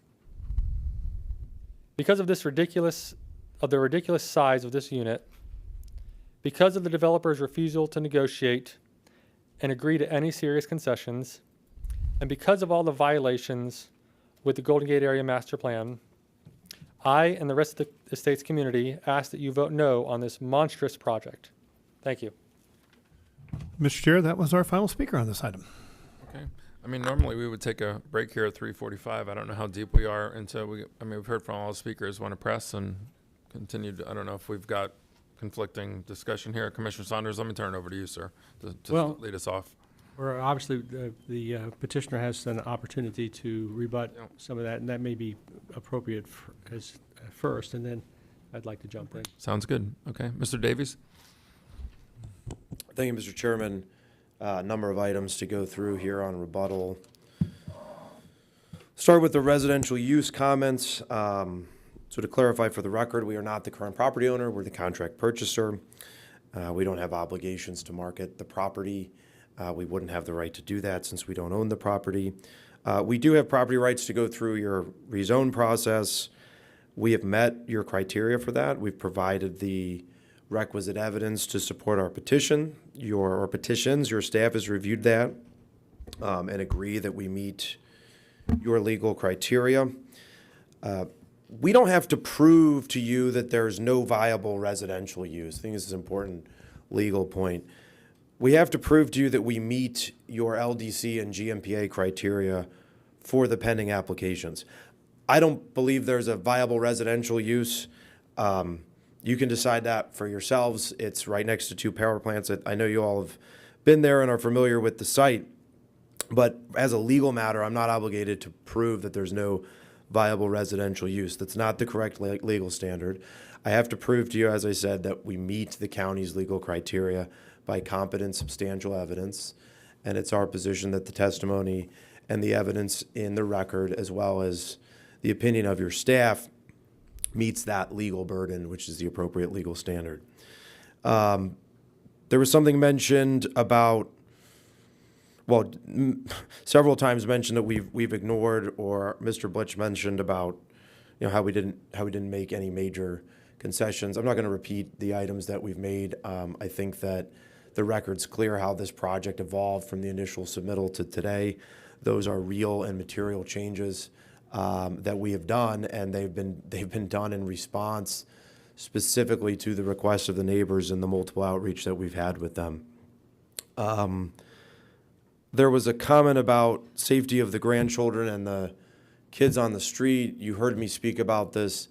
That is and was, during this process, of paramount importance to us. That's why we are doing the bus stop and waiting area. That's not an insignificant addition. It's on our client's property. And that's something that we didn't take away when we added when we got the access on 951. It's something we want to do. We recognize that, and we want to make sure that there's a safe place for parents and kids to wait for the school bus. Size was mentioned. There were a number of examples provided. They're on different acreages than our acreage. You've got to look at each project individually. That's part of the staff review process. Your staff has reviewed this. You don't evaluate a self-storage project or any other project in a vacuum. You look at the development standards. You look at what's been proposed. You look at the buffering. You look at the setbacks. And your staff has done that and agrees that we meet the pertinent criteria for that. Regarding landscaping commitments, there were some comments about other projects from my client in other states. I stressed this in my opening remarks, but we are committing to provide the landscaping that we promised. We worked very hard with staff on this. There's specific language in the PUD document about what we have to do. That's above and beyond what your code requires. That's again in response to the neighbor requests, and that's significant. We cannot get an SDP from you if that's not met. You have a detailed process, as you know, to review site development plan applications after zoning. That process includes making sure that what's proposed at SDP meets the developer commitments at zoning. That is a developer commitment that we're making today that we don't have to make today because we could just go through the SDP process and do the minimum. That's not what we want to do. We want to do much more than that. The same rationale applies with respect to the school bus and the waiting area. That's an SDP requirement. It's also voluntary, but we've worked hard with your staff to get there about certain specifics of that. We put that in our developer commitments now at zoning, and that language is incorporated into the PUD document that's before you. Regarding the fire argument, a couple comments here. We have specific restrictions in our contracts with the customers that would prevent that. We can't control what people do, but we're going to do our best to do that. That's our practice. That's in our standard contract. You can't have hazardous substances. You can't operate a business. You can't have fireworks. You can't have any of that stuff that was commented on.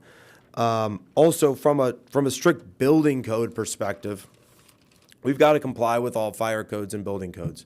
One of those provisions relates to having a fire sprinkler system. That is required. That's in the stringent standards of the Florida Building Code as adopted by the county with the changes by the county. It's heavily regulated.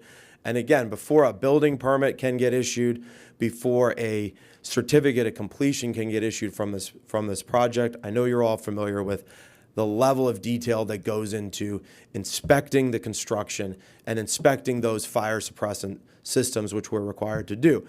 I don't know when the code was changed to add that. I do know that it hasn't been in there forever to do a fire sprinkler system.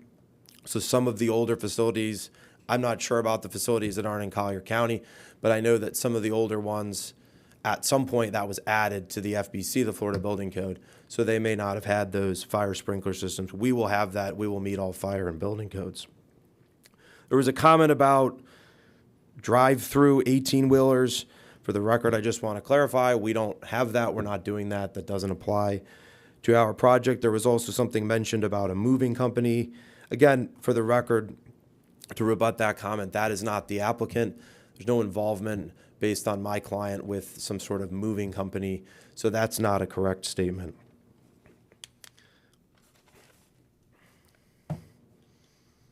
I'll sum up there. I'm happy to answer any questions. I'm not going to repeat the list of material changes that we've made to try to accommodate the neighbors. We really do want to be a good neighbor, and we've proven that throughout the process and shared that with you today. So with that, from a legal perspective, we do meet your criteria.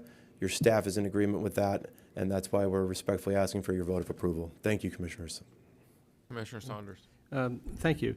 I assume the public hearing is closed. And yes. I will say that some of the presentations today were really very good in terms of public organizing their presentations. So I do want to compliment everybody on that. If you would put up Ms. Patterson, if you'd put up that slide there, I have a couple questions for Mr. Davies. This is something that the neighborhood had presented, and gave me a copy of it. I wanted to talk to you a little bit about it. Yes, sir. Because I think the facility is way too large. And from the sounds of what you just said, there's no flexibility on your part.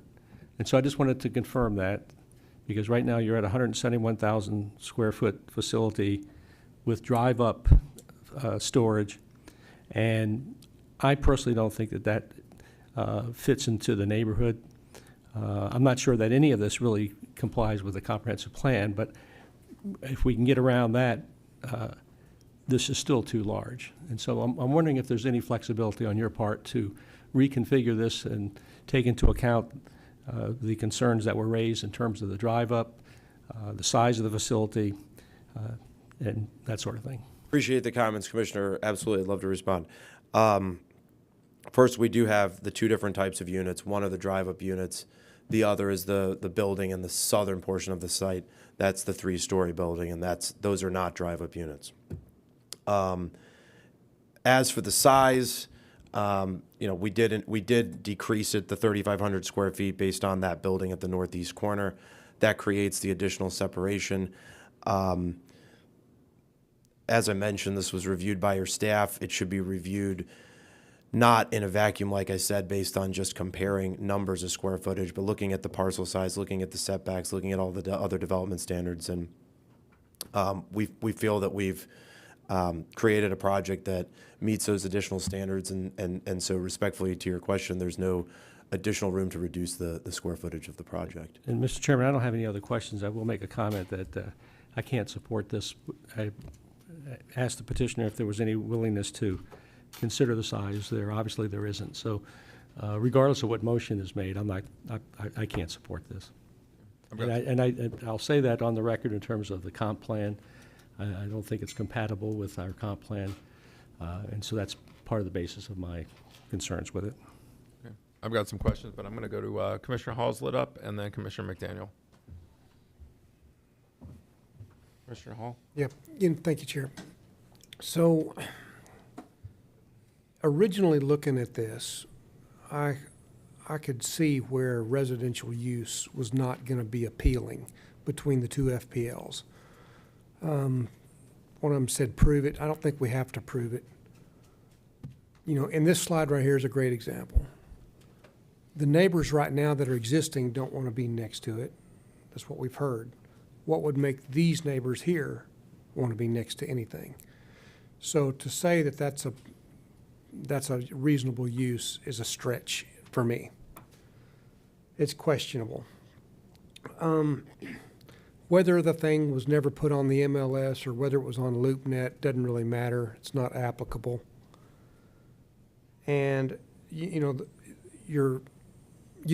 have met the legal requirements for the ask, no doubt about it.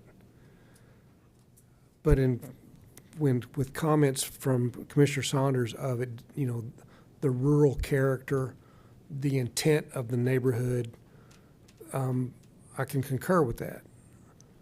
However, you are on Collier Boulevard, and there are things in the very close vicinity that are not residential. Just bear with me while I'm talking out loud here. The community asked you about security. I can see where that could be costly.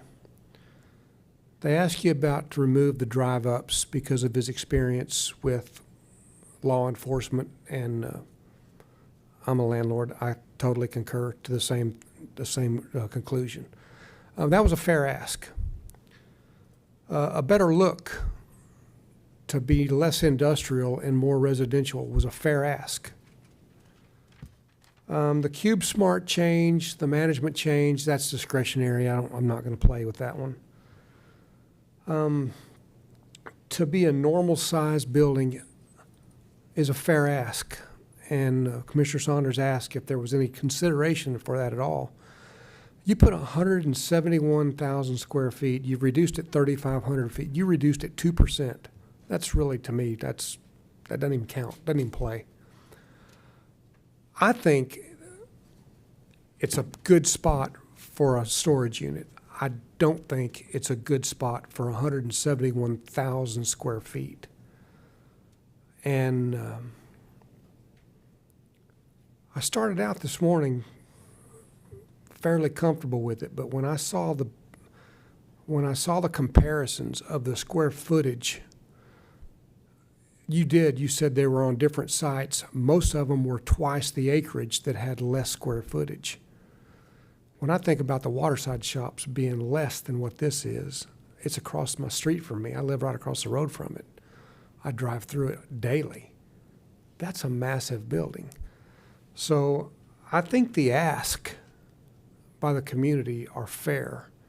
And if you would seriously consider some of them, I think you would have a better chance of getting this approved. But just being stuck and stubborn on 171,000 square feet, I'm not going to get my head around that, I don't think. Commissioner McDaniel. Is this 4-1 or 3-2? Need 4 votes on this one. Yeah, so I can count noses. Let's start with the property rights. This piece of property is in the Golden Gate Master Plan next to non-conforming uses. Your house isn't. Your house is sandwiched in between 2 houses, and you were correct by saying if you came up and asked for a use change at your house, we'd say no. These folks have the right to ask, not the right to receive.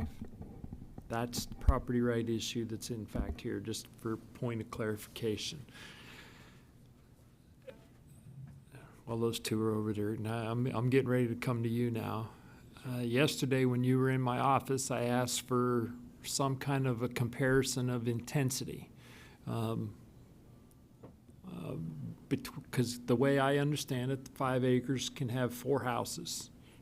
Two main houses and 2 guest houses at 2 1/4 per acre is the current density that's allowed. Have you done any kind of comparison? And have you done that comparison for me? I think the transportation engineer did a quick look. I mean, I can invite Mr. Banks up to try to answer that question. Okay, if you would, please. Because I share the concerns of my colleagues with this intensity. I mean, we're lining up at 78% of the total land mass for the consumed area for this particular site, and it's maxed out. So the intensity is more than I expected in all candor. I'll let Mr. Banks address the comparison, Commissioner. For the record, Jim, sorry, got a little voice problems today. For the record, Jim Banks. Do you need a glass of water? Because we could. I'm on medication right now, so it's. We have a water fountain here. I appreciate that, Commissioner, but water's not going to help me. For the record, Jim Banks here on behalf of the applicant to answer the Commissioner question. Yeah, if 4 single-family homes were built on this property, it would generate 5 p.m. peak hour trips. The proposed storage units generates 26 p.m. peak hour trips. Okay. Thank you.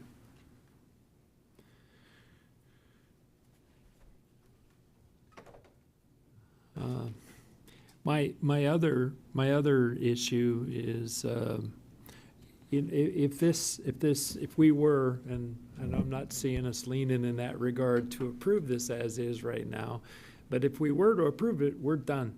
We really can't, as you said, we can't dictate who operates it, what type of flag is operating here. We can't dictate who's going to.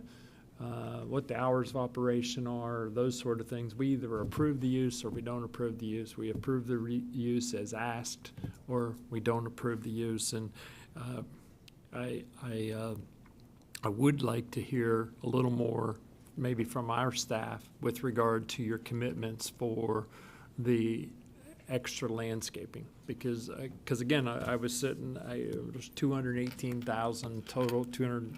Plus minus 18,000 square feet on the site, and 171,000 of it's being consumed by the building itself proper, plus the parking doesn't leave an enormous amount of an enormous amount of area on the perimeter. So, if Mike, could you talk a little bit about what they're offering up as? You can stay right here. You don't have to go to there, unless you wanna. Unless you want to. Apparently you want to. I'm sorry. Do what? Oh, they have the visualizer there.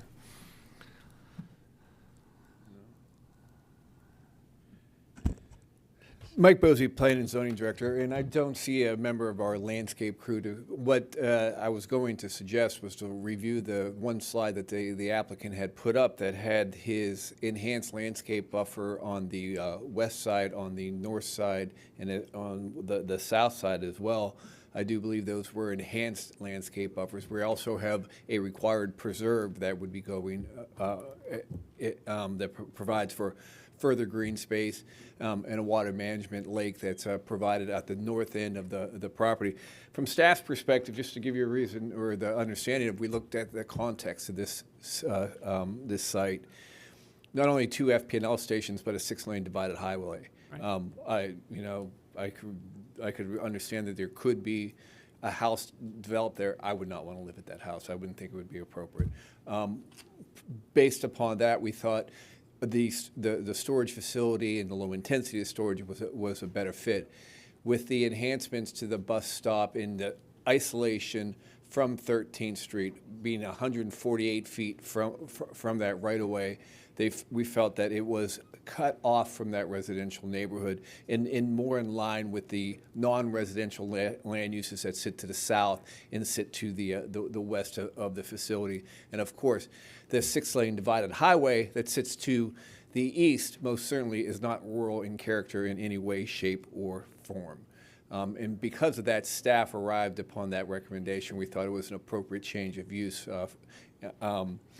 Based upon the enhanced landscape, based upon the relocation of the access point to 951, were all the reasons why we thought were appropriate. Now, we weren't involved within the negotiations between the neighborhood and the applicant in terms of the other concessions, so we weren't made of that aware.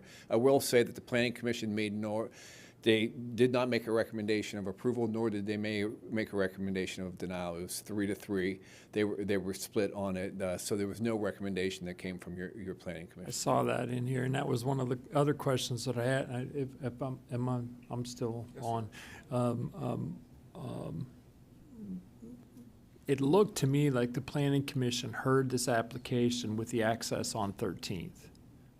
They did. Okay, so and then it was after the Planning Commission that the applicant chose to relocate to ingress and egress off of 951?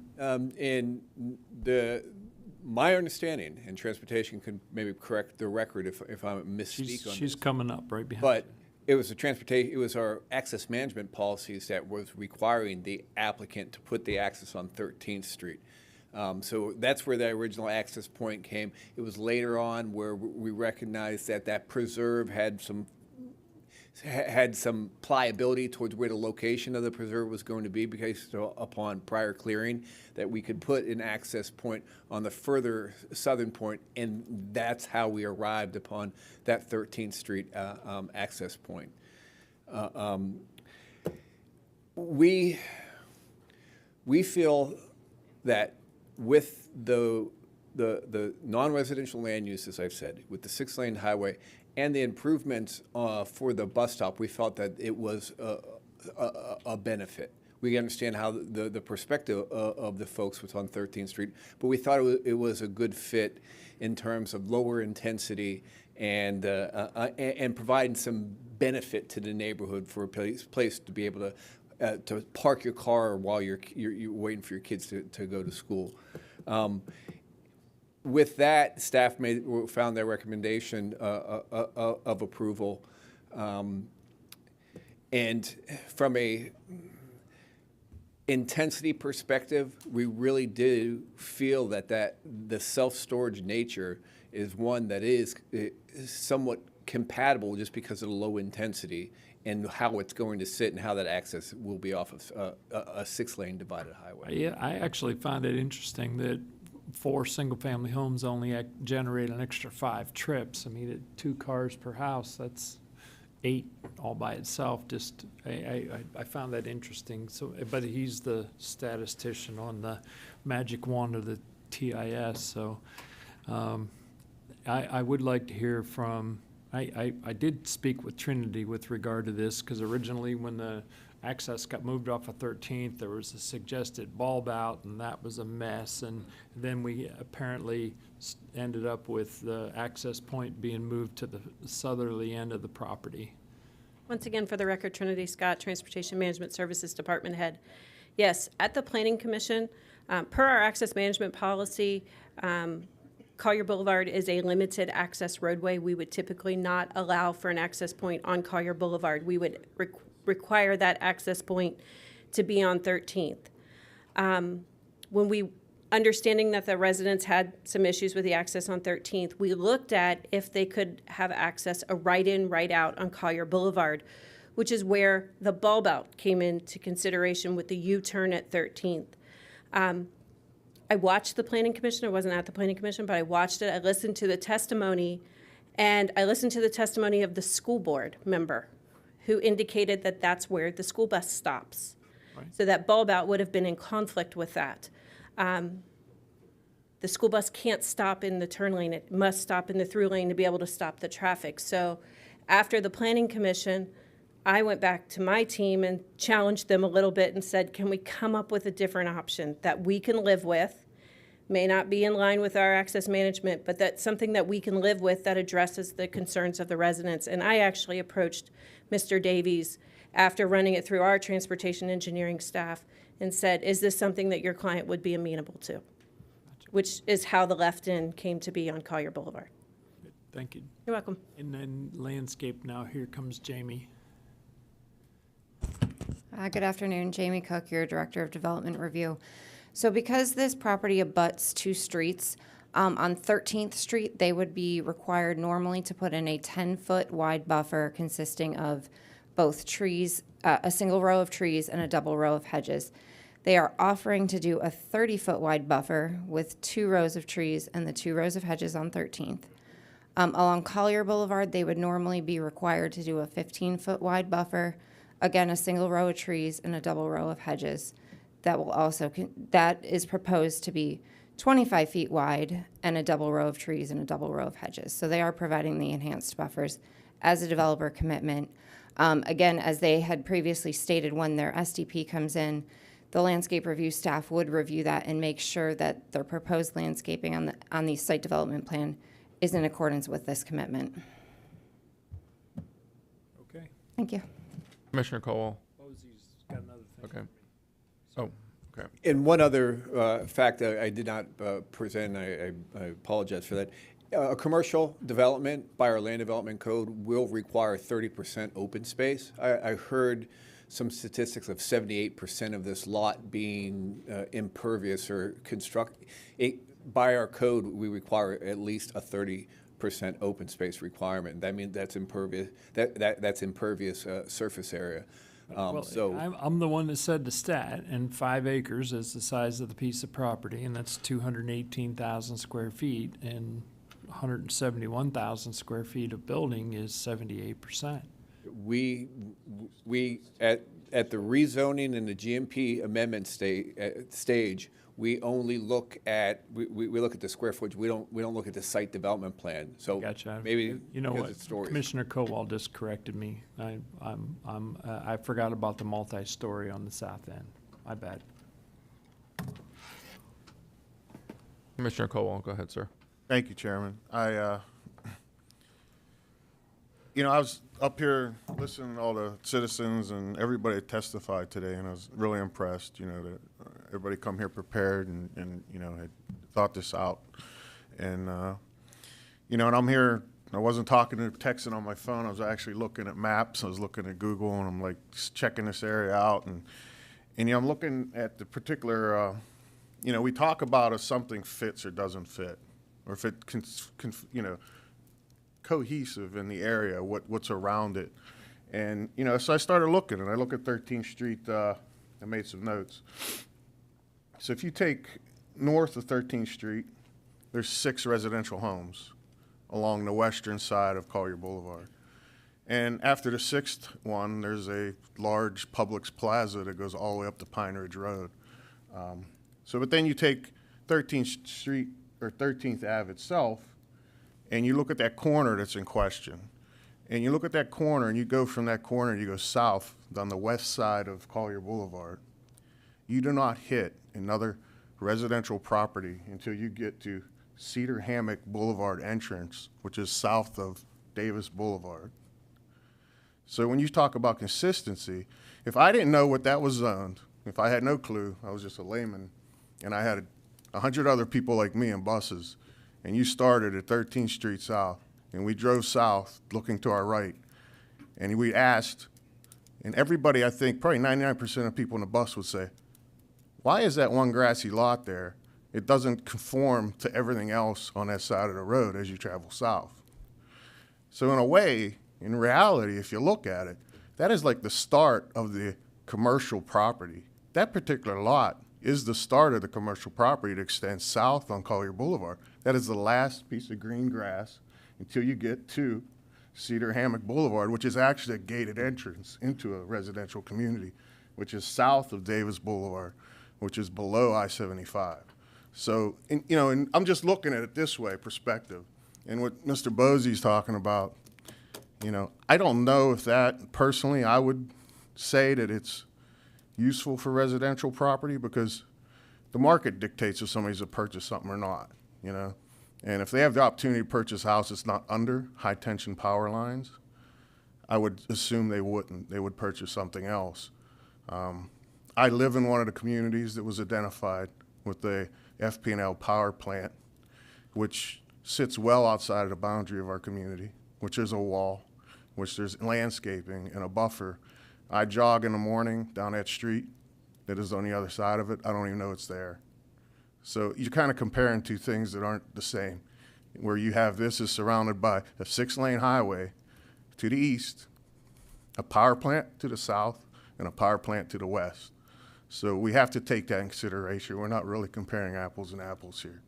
So, I initially was not great with the size of this building, but when they told me that they were removing part of the building in the northeastern corner, which creates a larger setback, and some of the artist drawings showing this up against 13th and Collier, that being removed now, you're creating a much larger buffer to where there's actually a residential street with the extra landscaping and with the preserve in between there. I thought that would reduce more square footage when they said they were taking it off because I thought that was a great idea. I didn't know it was still about 171,000 square feet. But the footprint of the building, which I kind of pointed out, we're not talking about the mall, which is one level, waterside shops, which covers a large mass of ground. It's stacked. So there's your square footage comes into play. And with all the setbacks and the extra setbacks that they're providing, which I've just heard from our staff, the footprint on the actual 5.5 acres is not that vast spread out. It's actually getting compressed now down to a smaller portion, the southern portion, which is closest to the actual power plant. So, when I look at it, in my mind, and when I have to make a decision in looking at it, reasonably or with common sense, I don't know what else you would put there. It would have a lower impact for traffic. I've been a deputy in this county for 20 years. I may have responded to one storage unit break-in. I don't know what jurisdiction that the young gentleman worked in, but I don't know what his crime rate there was or what, but Collier County's, you can't compare, once again, apples to apples here. So, I can only speak from my experience and common sense. If you asked me, I think this would work on that space, so thank you. Mr. Chairman, can I please ask for a 5-minute recess to speak with my client? So let me say something. I'm going to take some poetic license here, and it's going to be close to it. I've got other commissioners lit up here.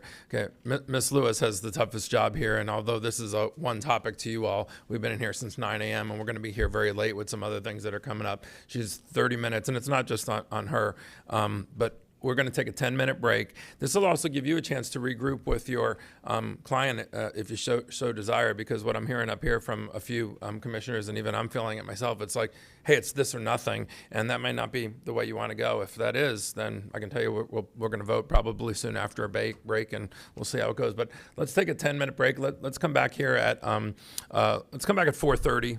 Right on the nose. So that gives us 12 minutes, and then that'll give you a little chance to talk among your clients as well.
Okay. Chair, you have a live mic. Thank you for the break. Mr. Davies, we're gonna turn the podium over to you because there's been a lot of details flying around. Hopefully, you got a chance to speak with your client and regroup a little bit. So, what's your position right now? Thank you, Mr. Chair. I did have the opportunity to speak with my client.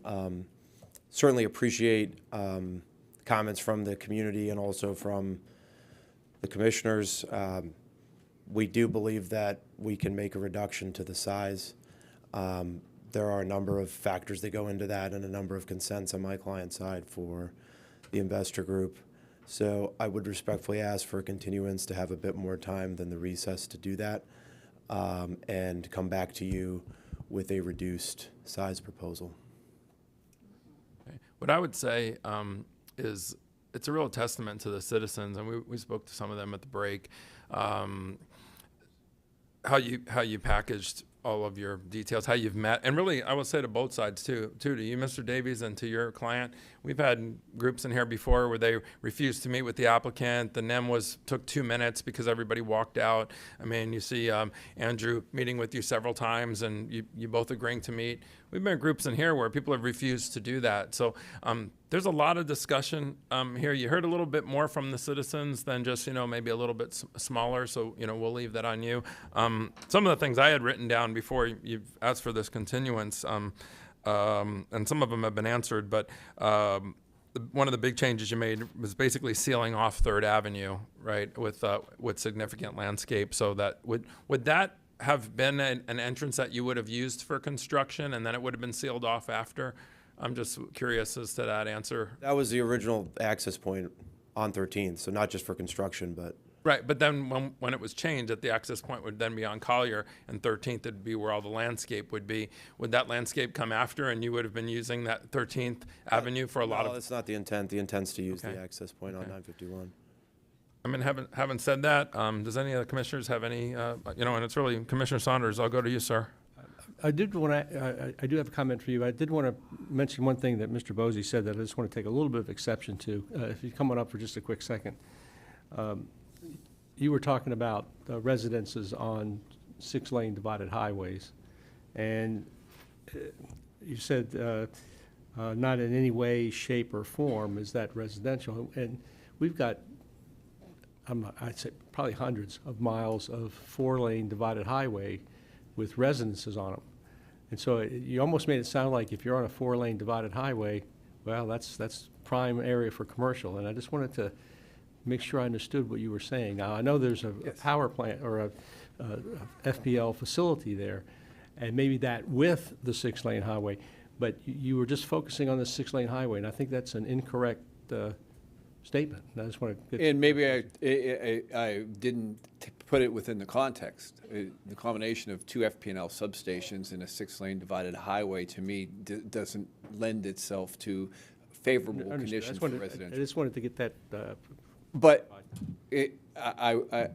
just a side note, when you're walking down the sidewalk on a 6-lane divided highway, you'd much rather be walking on a 4 or a 2-lane divided highway in terms of. I'd rather be walking on the beach, but that's another story. Yes. Mr. Chairman, in terms of a continuance, I think there's not any other proposal that's being made right now. There's just going to be a request for a continuance so that they can go back and huddle and figure out what concessions they might make.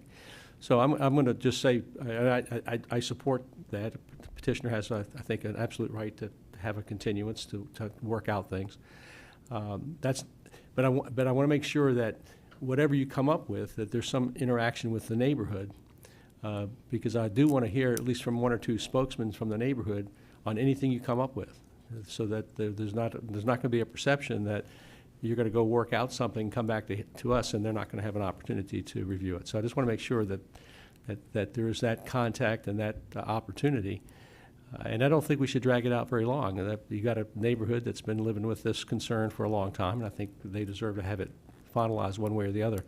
But I have no objection to it being continued. What I wanted to add is to the citizens was a very similar thing.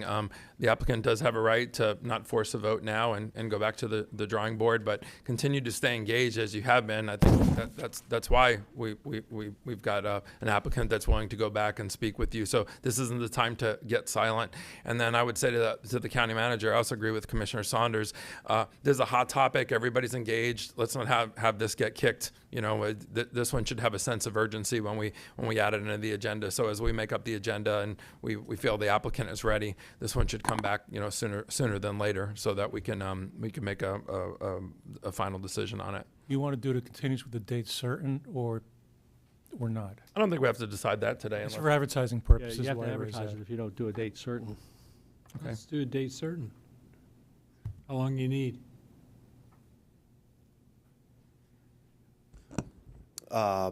Just trying to think about the schedule. I mean, I don't, 2 weeks, 4 weeks, I mean, whatever works for you all and the county Next manager's week in office. November. Month. Yeah, I mean, Commissioners, right, next to, No, Okay. no, ma'am, No, no. no, ma'am. No. Public comment is closed, but thanks, Pat. Go ahead. I just had something I wanted to show you. Okay. Ma'am. No, ma'am. next agenda, I believe we have scheduled Ascend, which is going to have probably a lot of public comment. So just thinking about balancing out if we want to go to the first meeting or the meeting in November, may be the appropriate time to go to make sure. That's what I was thinking, November 14th. Yeah. Does that sound right? Can I make Yes, sir. We've closed the public hearing, but we're continuing this for these negotiations. I would ask that the neighborhood designate a person to respond to whatever is presented, as opposed to trying to open up the public hearing again. Because, and of course, is it Mr. Lagarde, am I saying that right? Certainly were tremendous speakers. Your son gave a great presentation. And so I would suggest that one or two people make a presentation, not open this up to everyone. Start all over, yeah. Okay. Want to make a motion? County manager, what do you think, November 14th? Well, so the applicants will be out of the country on that date. The Ascend petition is definitely going to have a lot of participation. However, if this is largely worked out, we could look at it in the next 2 weeks. Otherwise, you're looking at December. And that's kind of the two choices. So I have the... What if we put this before Ascend? Yeah. Is Ascend on October 24th? It is. It's our next meeting, It right? is. I mean, we've done big things before. I mean, nobody here is, we can stay late, I mean, so I think we go on the 24th, unless I hear some objection. So Ascend's big. We had something big before this morning in District 2. We got two more big things after this. So unless somebody's got an objection, I think October 24th would be the date. And I think, as Commissioner Saunders was saying, we're already at the 95% discussion. We're not looking to start this all over. We're looking to sort of conclude it on the 24th. Commissioner Saunders, what do you think, sir? No, I think the 24th would be fine. Just make sure that there's contact with the neighborhood so that they can respond, be prepared to respond to whatever you present. Commissioners, I apologize. I hate to be the fly in the ointment. I just spoke with the owner. They're asking if we wouldn't mind bringing this back at our first meeting in December.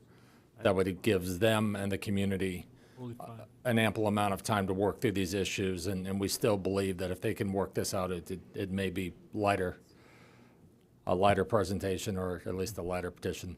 Okay, so that's December 12th. If we're going to December 12th, the petition's going to have to re-advertise.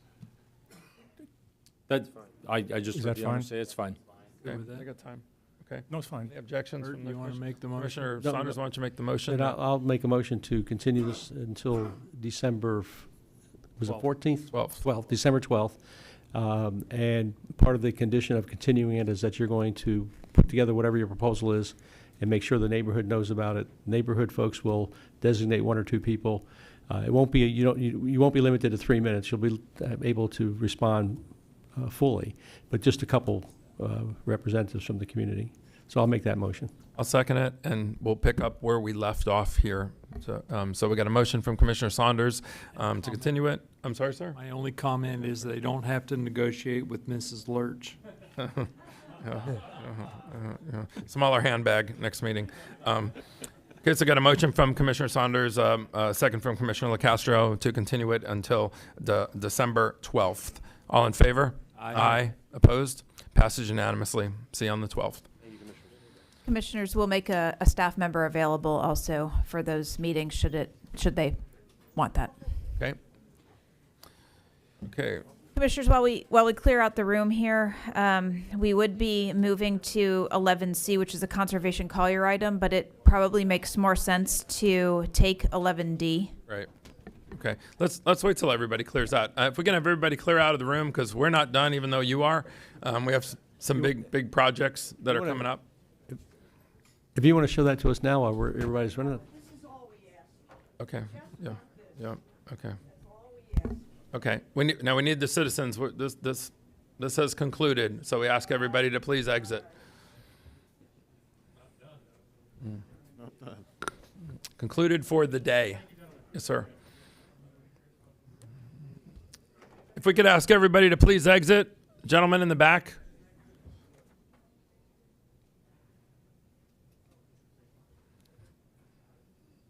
Okay, County Manager, I think you were about to say to go to 11D made the most sense. We are, because that way we'll take the last two items or conservation Collier. We'll take those two together. So let's take 11D, which is a recommendation to consider termination of the Collier County Public Library System's annual membership with the American Library Association and respective divisions. Ms. Tanya Williams, your department head for public services, is here to present. To set the table here, we spoke about this at our last meeting, obviously just informally to present the issue. You know, it initially came to me from a couple of citizens. It actually wasn't an organization. It was a couple of citizens, and to include a city council member on Marco Island. And then I immediately met with Ms. Patterson and said I thought this was a heavy enough issue to add to our agenda, which we did. And then I think over time, then we had an organization in the county step forward, and other commissioners started hearing about it. But we talked about it quite a bit ago, actually. That this sounded like something that we would want to address. So, Ms. Williams, why don't we turn it over to you and have you give us an update on our membership in the ALA? For public record, my name is Tanya Williams, Public Services Department Head. I updated the PowerPoint that I presented at the workshop last Tuesday for members of the public that were not available or were not here for that. I do have an updated presentation. I'd be happy to go through the few slides that I have. Pretty much it is just a reiteration of what you have in your executive summary packet.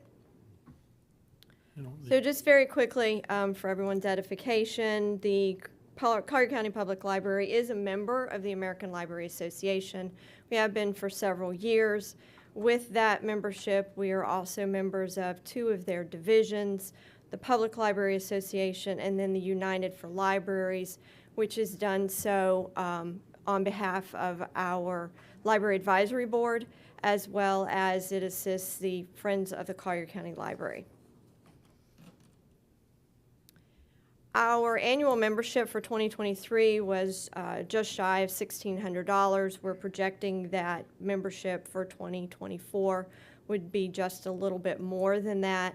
Membership is based on the estimated population of the county in which that we serve. And through our membership, we do access professional resources as well as publications and tools. Staff have access to professional training and development opportunities and continuing education. This nets us an annual savings of about $2,000 by being a member. Specifically, we get a 50% and above reduction in conference registration rates, and we get anywhere from a 10 to 15% reduction in any professional materials or online courses that we may access. Bottom line, net fiscal impact, net cost of terminating our ALA membership would be at a net cost of about $366 annually. These funds are budgeted in your library division cost centers within the general fund 0001. And you're saying that because that's what would finish out this? That's what would finish out between what our membership costs and then your annual savings. Okay. So just for continued reinforcement, current Florida trends based on the recent events. The Florida Department of State Division of Library and Information Services is not a member of ALA. Beginning with their current grant cycle, the current legislative year, the Department of State will not accept any Library Services and Technology Act grants that have projects associated with the ALA. We, your library system, do not generally apply for LSTA grants that would include the ALA. The closest association would be SWFLN, which is your Southwest Florida Library Network.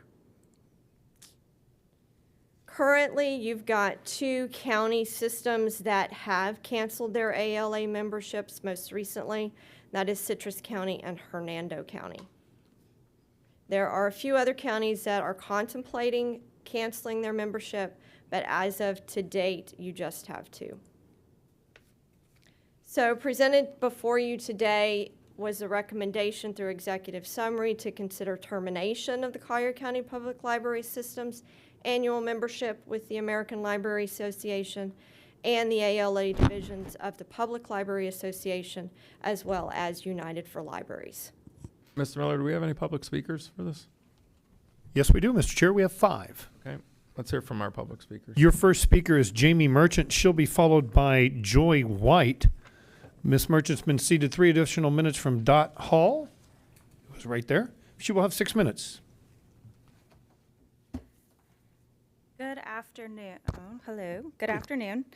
Jamie Merchant. The rest of my team had to leave. We had an event that started at 5, so I'm going to do my best to get as much information out as I possibly can. Last week, one of you asked about the leadership role. Is it the leader or is it the organization as a whole? So we've dug into that, and Ms. Strabinsky is the current ALA president. All presidents serve for a 1-year term. So she will be gone in 2025, but she will still wield power on the board as the immediate past president. The most important is the fact that she was elected by the board because she represents their values. They knew about her self-proclaimed Marxist lesbian leanings and her emphasis on queering the catalog, which are all publicly documented. That's not just me saying that out of hate. And they elected her not in spite, but because of that.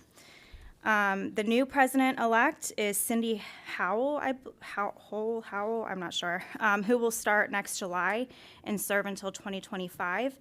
And she is the current treasurer of the Freedom to Read Foundation, which celebrates sexually explicit LGBT books targeting children by pushing the narrative that efforts to keep them off school library shelves are a form of censorship that should be resisted. It's the group behind the banned book list, which the ALA uses to depict concerned parents as enemies of the freedom of speech. And not only does the Freedom to Read Foundation smear parental right advocates as would-be censors, it actually goes to court to fight parents who object to these pornographic materials being made available to school children. So this is a much bigger problem than one person. Ms. Drabinsky is just a symbol. Additionally, last week, the term banned books was mentioned by the presenter, and just for the record, I rebuke that term. If books were banned, they would be completely inaccessible, 0 access. The banned books that continue to be referenced by this organization and people in support of this organization, the books have been removed from government schools because of obscene material. To Kill a Mockingbird is still very much available in public libraries as well as government schools. Sorry, I lost my place. I believe there was one organization that is missing from your letter. It's the Florida chapter of the American Library Association. That was in Keith's notes. Since he's not here, maybe if somebody could get with him to make sure that all organizations are listed. Additionally, many organizations around the state, Florida Citizens Alliance, Christian Family Coalition, Moms for America, Moms for Liberty Florida Legislative Committee, Defend Florida, Republican Liberty Caucus, and Florida Republican Assembly, we have all partnered together to conduct a statewide effort to encourage all Florida counties to withdraw their membership. Currently, Citrus and Hernando are the only two. Their fees are minimal. Collier, on a much larger scale, is the first one that we've seen have this come across as an agenda item, where your fee is $1,000+. This will set a precedent for the larger counties, and we simply encourage you all to withdraw your membership. And like I said last week, while this does not, it just puts a Band-Aid on the issue, the books are still very much available in your public libraries, which, again, it's the bigger problem. How do we protect the innocence of children from accidentally stumbling upon this material while also protecting the parental rights of those who see no issue with this? So I do encourage you to get with your library staff to figure out some sort of solution. Thank you, ma'am. Thank you. Your next speaker is Joy White. She'll be followed by, I'm having a hard time. Is it Jason Beal? Thank you, sir.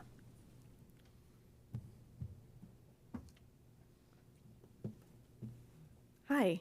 I actually had something else to say, but after hearing the previous comments, I've got to change it. I have an individual membership at the American Library Association because I work with the St. Anne Catholic School Library. And I have found them, everything that she just said to characterize that organization, I've never encountered that. I have found it to be so helpful in me bringing back this library. I mean, I have students now coming in and finding books they want to read. I mean, their reading scores are going up now, all because of the education and the forums and the webinars that I've done through the American Library Association. I mean, they've been supporting libraries and librarians for over 100 years. And I don't see any, I'm sorry, I personally have used it. And that's just not true what she was saying. And I'm appalled right now, I'm sorry. But it is very helpful. It's very educational, it's insightful. I mean, I think even during COVID, I mean, they taught, right away they had, helped us find practices to put in place to deal with that. And where are we gonna get that now? A lot of professions have an organization that they go to for education. Lawyers have one to go to, doctors, accountants. So do we as librarians. And I'm at the St. Anne Catholic School, and I use it. So, doesn't that say enough right there? That's just not true. And to be honest with you, I've been here all day, and I left to go pick up my kids from school and take them to the eye doctor, and I just took them home to my mom. And, they never had their eyes dilated before, so I was like, well, I was gonna stay with them. They physically pushed me out the door because they're like, Mom, this is important. And I was like, yeah, you're right. And these are my kids. And you guys need to consider that because we're all your constituents. I think that's all I'm going to say. Thank you, ma'am. Mr. Chairman? Yes, sir. I'd like to just ask her a couple questions, if I might. Certainly, absolutely. You're at the St. Agnes School. St. Anne Catholic School. Oh, St. Anne, I'm sorry. Yes. That's Yeah, no, St. Agnes, that's just the church there. Yeah, okay. Right. So St. Anne. And how long have you been there? Oh, let's see. Well, my kids have been there for 6 years, and I've been there for about 2 now. Okay. And are you the librarian? Is that what you said? Or you? Yeah, I work with me and I have an assistant there that helps me, and we've gone through. What's also been helpful is it's been neglected for a few years, and now that since I am a librarian or was a librarian before I gave birth to twins and I stayed home with them, I have gone in and through the ALA I've been able to find out how to update our cataloging system because you don't know about the different vendors. Where are you going to find that information? Well, there's a lot of education on the different ones and where to go purchase your books, and then how to, having been out of the game for a few years, it was invaluable. And so part of the reason that this is being brought to us is because of some of the, I guess, political views, personal views of some of the leadership. Has there been any interaction in the last couple of years, and especially this year, with the new leadership there that indicates any change in their philosophy? When that woman was elected, I remember reading about that. So I don't even know if it was on Facebook or something.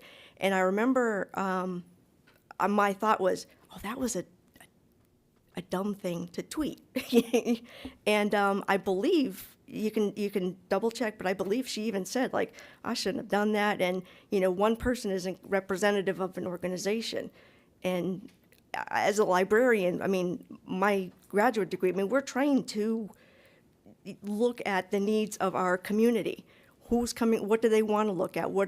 And we want to present them with the items that they want, so that they see that this is an institution that includes them, that they want to come in and utilize. I mean, it's a public library. Everybody's welcome.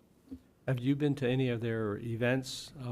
And what about your colleagues in other libraries? Have y'all talked about this, or do other librarians use those services? Oh my gosh. What's your experience with other folks? Yes. And that's why, as I said, I had stopped working for about 8 years because I was raising twins. and just as a patron of the library, we were there all the time. My kids we go there all the time. They love to read, and they love going to the library programs for the kids. And my mother, who's 86, she's always and she's actually found through some of the book discussions, there are books that have been introduced to her, and she's like, I never would have checked that book out before, but it was wonderful. I mean, that's the whole thing, is just the thirst for knowledge. What I was trying to find out, though, Yeah, sure. other colleagues, other Yes. librarians, do you know what their experience has been with this organization? It's the same thing. That's where I got the COVID thing. I know I was home with my kids for that, but during COVID, when the ALA quickly got out, practices on what to do with the books and how to handle checkouts and how to handle, I mean, the stores are doing, come and pick up your stuff. I mean, all that kind of stuff. And that was all already on the website. So you didn't have to, recreate anything. They did what they're supposed to be doing for us. Thank you. Thank you, ma'am. Sure. Thank you, guys. Your next speaker is Jason Beal. He'll be followed by Monica Ron.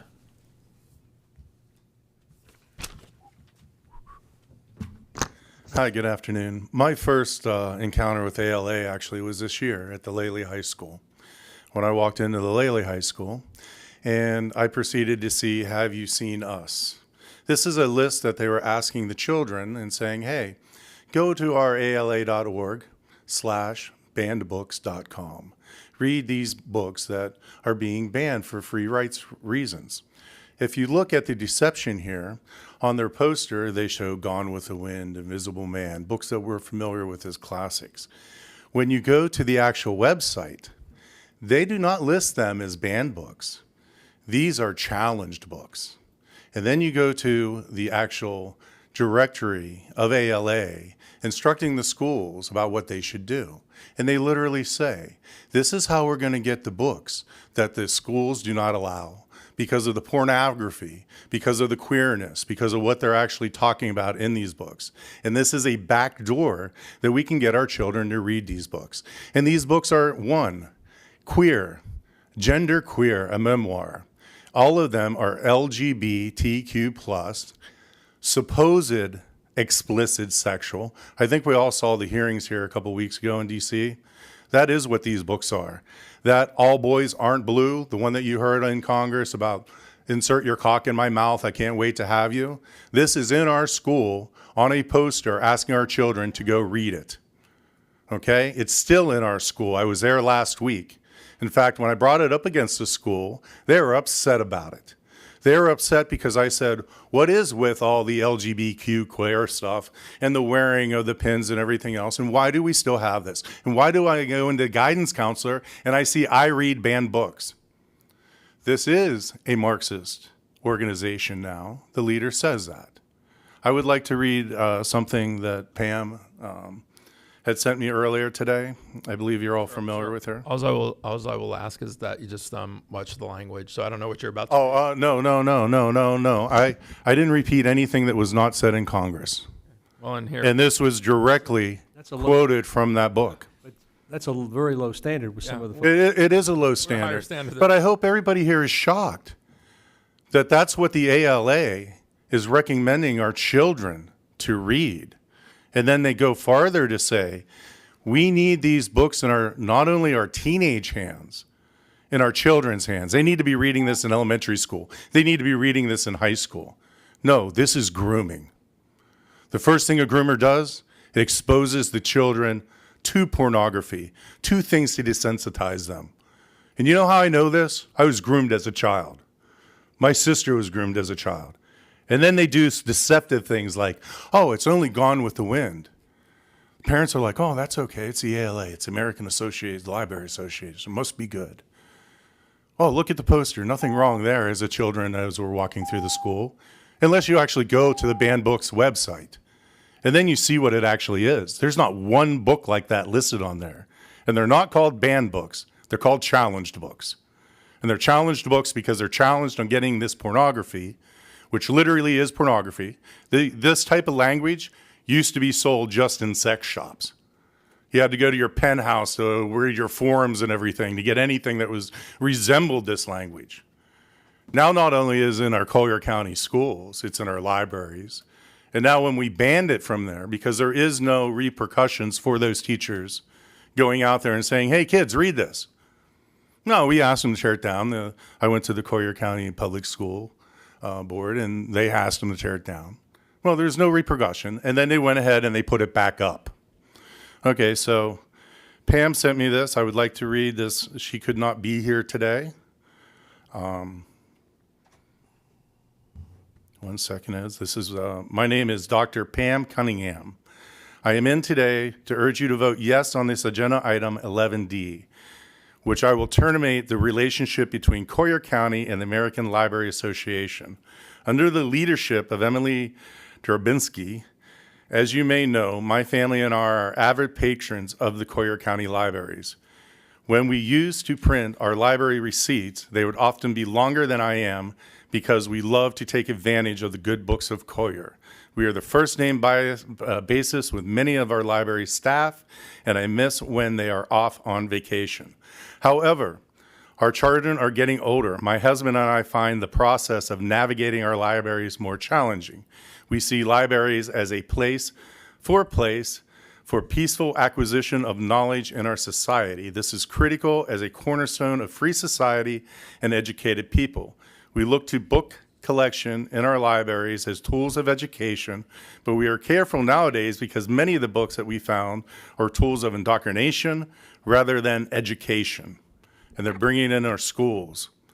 This brings me to the new ALA president, Ms. Drabinski, who stated that libraries need to be a site of socialist organization. She stated that the ALA needs to make good trouble the kind of trouble that matters. She says that plans to tackle process issues facing librarians, including preparing librarians for climate change consequences, ensuring collections of diverse, hiring lawyers for libraries, etc., all to get this material in children's hands. Sir, please sum up. I'm finishing her letter. Yeah, We must support our Collier County libraries as a foundation of education and keep them free from left-wing political extremism, such as the foundation of today, ALA. Many of the U.S. towns have already recognized the ALA ideology of the ALA and carries a rejection. In doing so, the doors for the alternative library organizations, such as World Libraries Organization, which exposes the return of libraries to institutions based on goodness and faith. Please forward with the yes votes on Agenda 11D. Thank you, gentlemen, for your proactive work on this issue. This is pornography. This should not be in the hands of children, and it should definitely not be in our public libraries. Thank you. Your final speaker on this item is Monica Ron. Is she here? Apparently, I don't have. Is Monica not here? Apparently, Monica's not here. Okay, so that's all, everybody. Ms. Williams, I want to just ask you a question. I know the conferences that we, are eligible for the LA. Do you know, have we gone any in the past year or two? Do we frequent those, or, with our library leadership? Are you aware? Within the past year, I'm going to defer to my library director. So Okay, yes, not since not COVID. since prior pandemic. Generally, in the past, prior to the pandemic, Public Library Association conferences every 2 years. We were more interested in sending, obviously being a public library, of sending representation and staff to the Public Library Association conferences. In the off year, we would attend the American Library Association, and it would be, generally speaking, geared toward talking with vendors when we're getting ready to go out to RFP for new software, new services, new resources. That is a huge, vast tool for us in going to one location and being able to talk with vendors within the public library profession. And if there was a conference like that and we weren't an ALA member, we're still able to go. We just pay a higher price. Yes, sir. You are correct. Commissioner McDaniel. I'm going to make a motion that we terminate our membership. I'll second. Here, so I got a motion by Commissioner McDaniel. I'll go with Commissioner Saunders. Motion by Commissioner McDaniel, got a second by Commissioner Saunders. And just to clarify, there was a lot of misinformation out there. We're not defunding the ALA. We don't have that authority. And this is all just about our membership, which is about to expire at the end of this year. So what we're deciding to do is to expire it immediately and probably not renew it unless we hear something back from you where you wanted us to reconsider our vote. But I have a motion by Commissioner McDaniel, second by Commissioner Saunders. All in favor? Aye. Aye. Opposed? Passes unanimously. Thank you. Next. 11C and Yes, Commissioners, that 9D. brings us to item 11C. This is a recommendation to approve an agreement for sale and purchase with 1. Michelle Guth Beach as trustee of the Lynn and Esther Wilson Revocable Living Trust. 2. Mary L. Hackman as trustee of the Charles W. Hackman and Mary L. Hackman Revocable Living Trust. And 3. Patrick John DeBala and Nancy Gloria Wood as co-trustees of the DeBala Wood Trust. Under the Conservation Colliers, Ms. Jamie Cook, Development Review Division Director, is here to present or answer questions. Good afternoon. Jamie Cook, your Director of Development Review again. You have 3 properties for your consideration for purchase agreements today. The first, the Hackman Trust, which is part of the Panther Walk Preserve area, was approved under the Cycle 10 active acquisition list in January of 2022. The other 2 properties, the Wilson Trust and the DeBala Wood Trust, were approved as part of the Cycle 11B active acquisition list, which was approved by this commission in February of 2023. So as we discussed before, the Panther Walk Preserve is located in the northern Golden Gate Estates and protects the Horsepen Strand area, which protects and promotes drainage and floodwater attenuation in the Golden Gate Estates area. It does provide high-quality habitat for listed species, including wading birds, the Florida panther, and the Florida black bear. It also provides wildlife corridor connection to crew lands as well as private conservation lands, both to the north of Immokalee Road as well as to the west in the area known as the Immokalee Road Rural Village in the Rural Fringe Mixed Use District.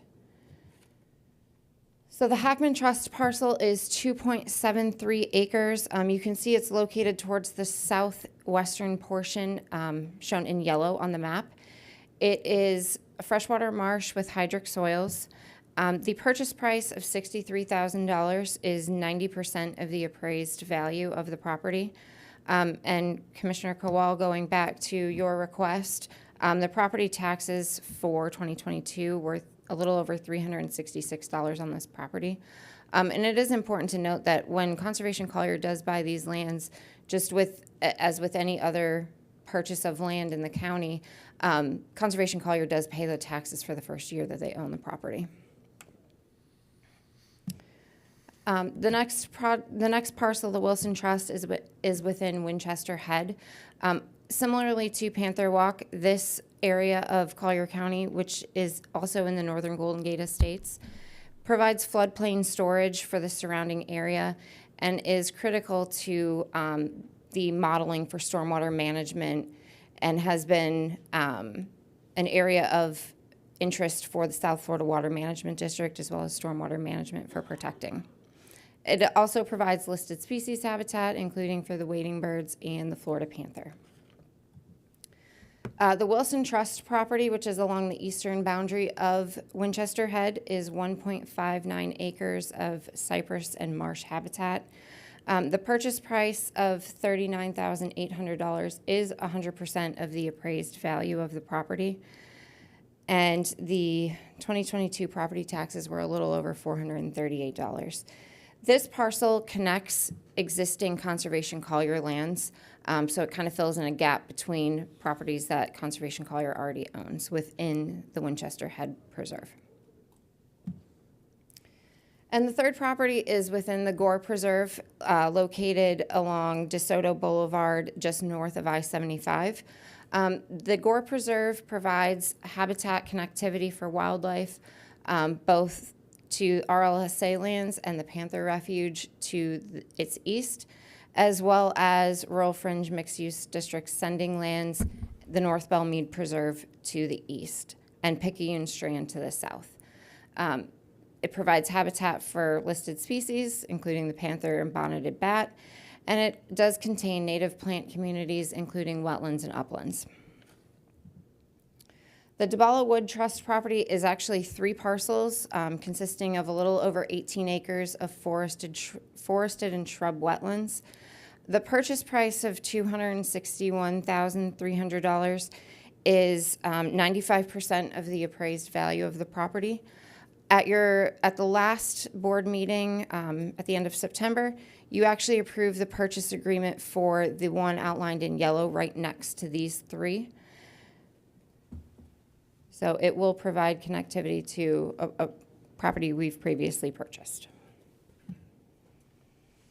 Overall, these 3 properties will net 22.6 acres to Conservation Collier.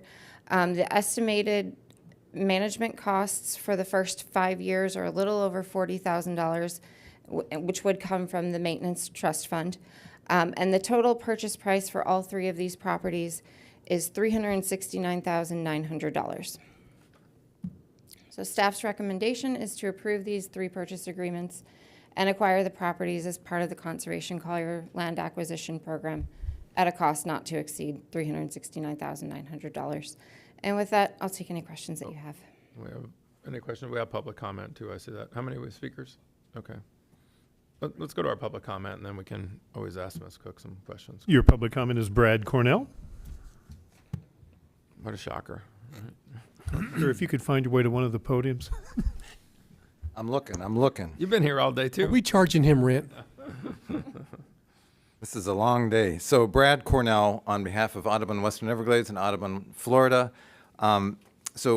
We're very supportive of these 3 parcels, and I only wanted to make a couple comments about all 3 of these are in Golden Gate Estates. These are examples of these multi-parcel strategies of reassembling super fragmented Golden Gate Estates resources that are really, really important for both wildlife, for our water resources, and for the Golden Gate Estates community, for its safety and for its well-being and sustainability. So that would be mitigating catastrophic wildfire risk, flood protection, water quality, and keeping those wells in good condition for water supply, especially in years where we haven't had as much rain like this year. So it's a real win as we put all these back together. And I just want to make one last comment about the Bob Gore purchase. So at the last CLAC meeting, the last advisory committee meeting, there was some footage shared from the FSTOP Foundation, which has some cameras under what is it? I can't remember.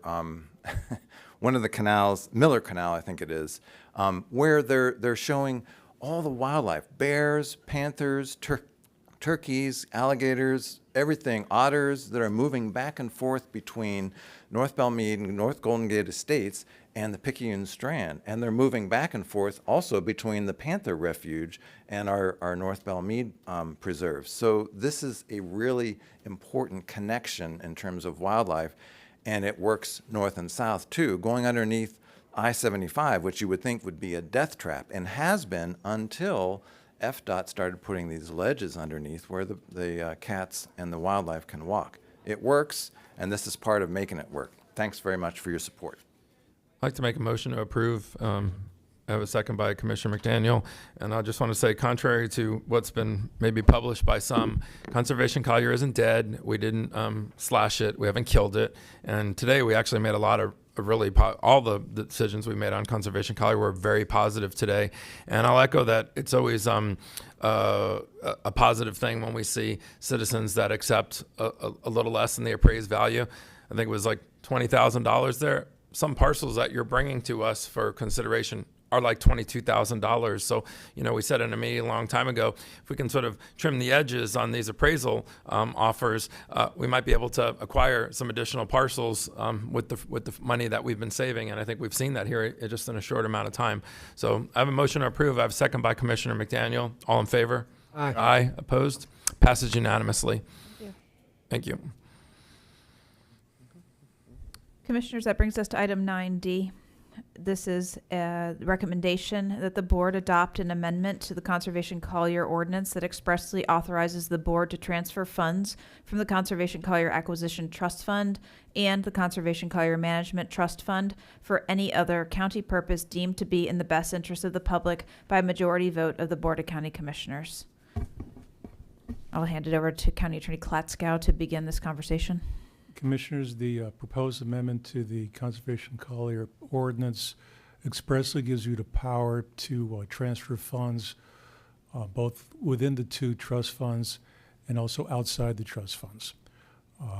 This ordinance mirrors what the board did during its second budget hearing and puts the public on notice that the board indeed has this power, which I believe is an implicit power anyway. Okay, we got public comment. How many speakers, sir? This time we have 8. Okay, we'll go to public comment. Your first speaker is, let me see if I can read this, Brad Cornell. He will be followed by Carson McEachran. Yeah, I'll ask the speakers to line up at both podiums. Thank you. Thank you. Brad Cornell again, Audubon, Western Everglades, and Audubon, Florida. Audubon recommends that the Board of County Commissioners not amend the Conservation Collier ordinance in order to assure adequate funding for expected acquisitions in fiscal year 24 and to continue with the land management strategy pursued successfully for 20 years. That is a permanent land management trust fund that generates interest used for the long-term management of these lands annually. Without responsible annual management, these properties' resources will degrade and even pose fire, flooding, and exotic infestation threats to citizens around them.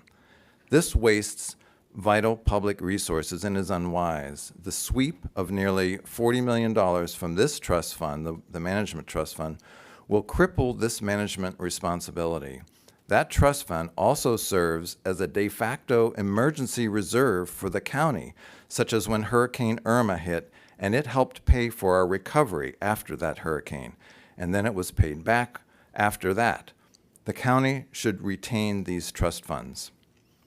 My second comment is that there are currently almost $20 million of pending contracts, expected contracts, and likely Cycle 12A purchases in fiscal year 24.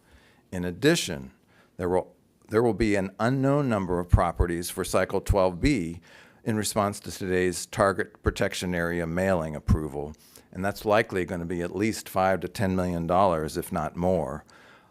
There also is a 2,200-acre property in Immokalee whose owner is very interested in selling to Conservation Collier and some other departments in the county.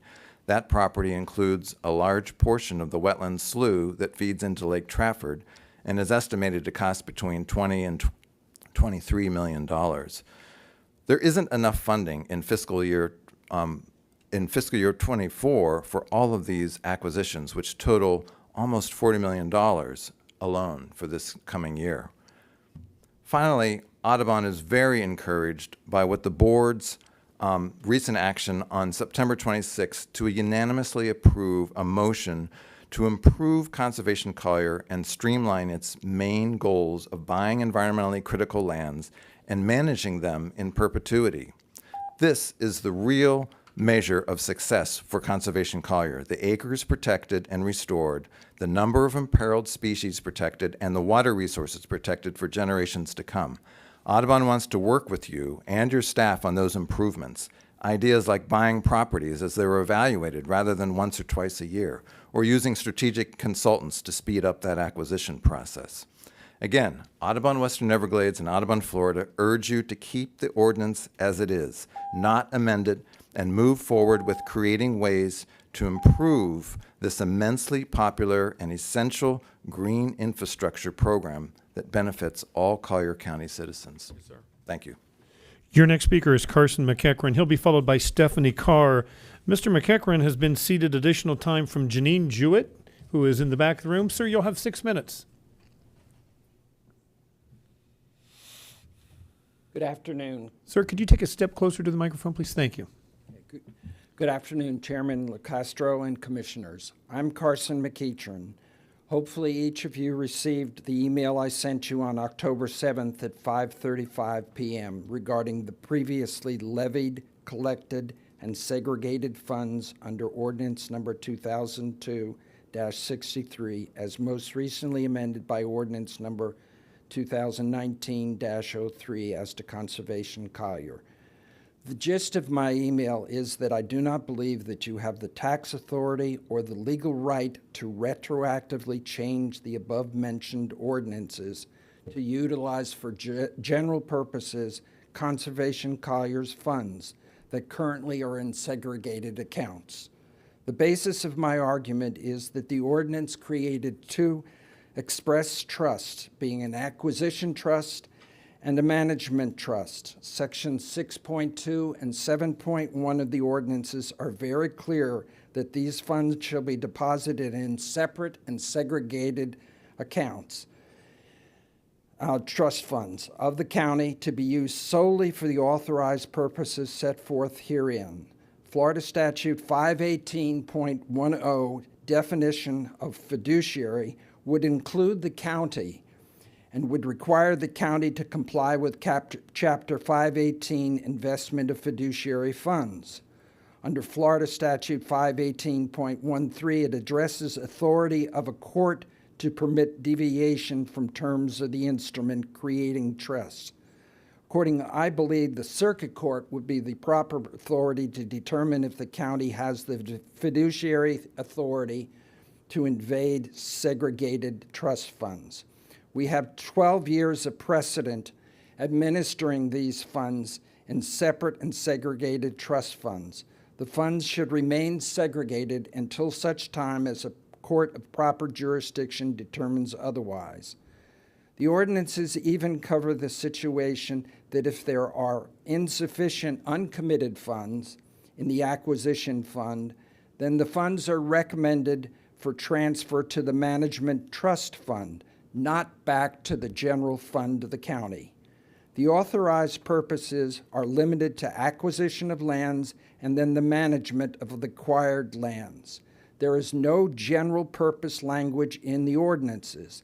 The ordinances are very clear in 8.6.b that the goals and primary criteria of Conservation Collier may not be modified except by county-wide referendum. The attempt of the Board of County Commissioners to expand the ordinance for the purpose deemed to be in the best interest of the public by majority vote of the Board of County Commissioners radically expands the goals and primary criteria of Conservation Collier and is in violation of the ordinance requiring a county-wide referendum. There is case law that if a statute is clear and unambiguous, then you don't look beyond that. This means that you would not look to implicit powers that the county may have. There's an Attorney General opinion that the creating ordinance must create in the ordinance the language it needs to address as to the levying of taxes. The ordinances are clear on their face that the taxes levied are only for Conservation Collier, not the general purpose of the county. The first 10 years, now known as carryover funds, as well as 2022 and 2023 taxes were noticed under a separate individual line item. Then they were levied and collected and segregated under the ordinances as they now stand before any further amendment.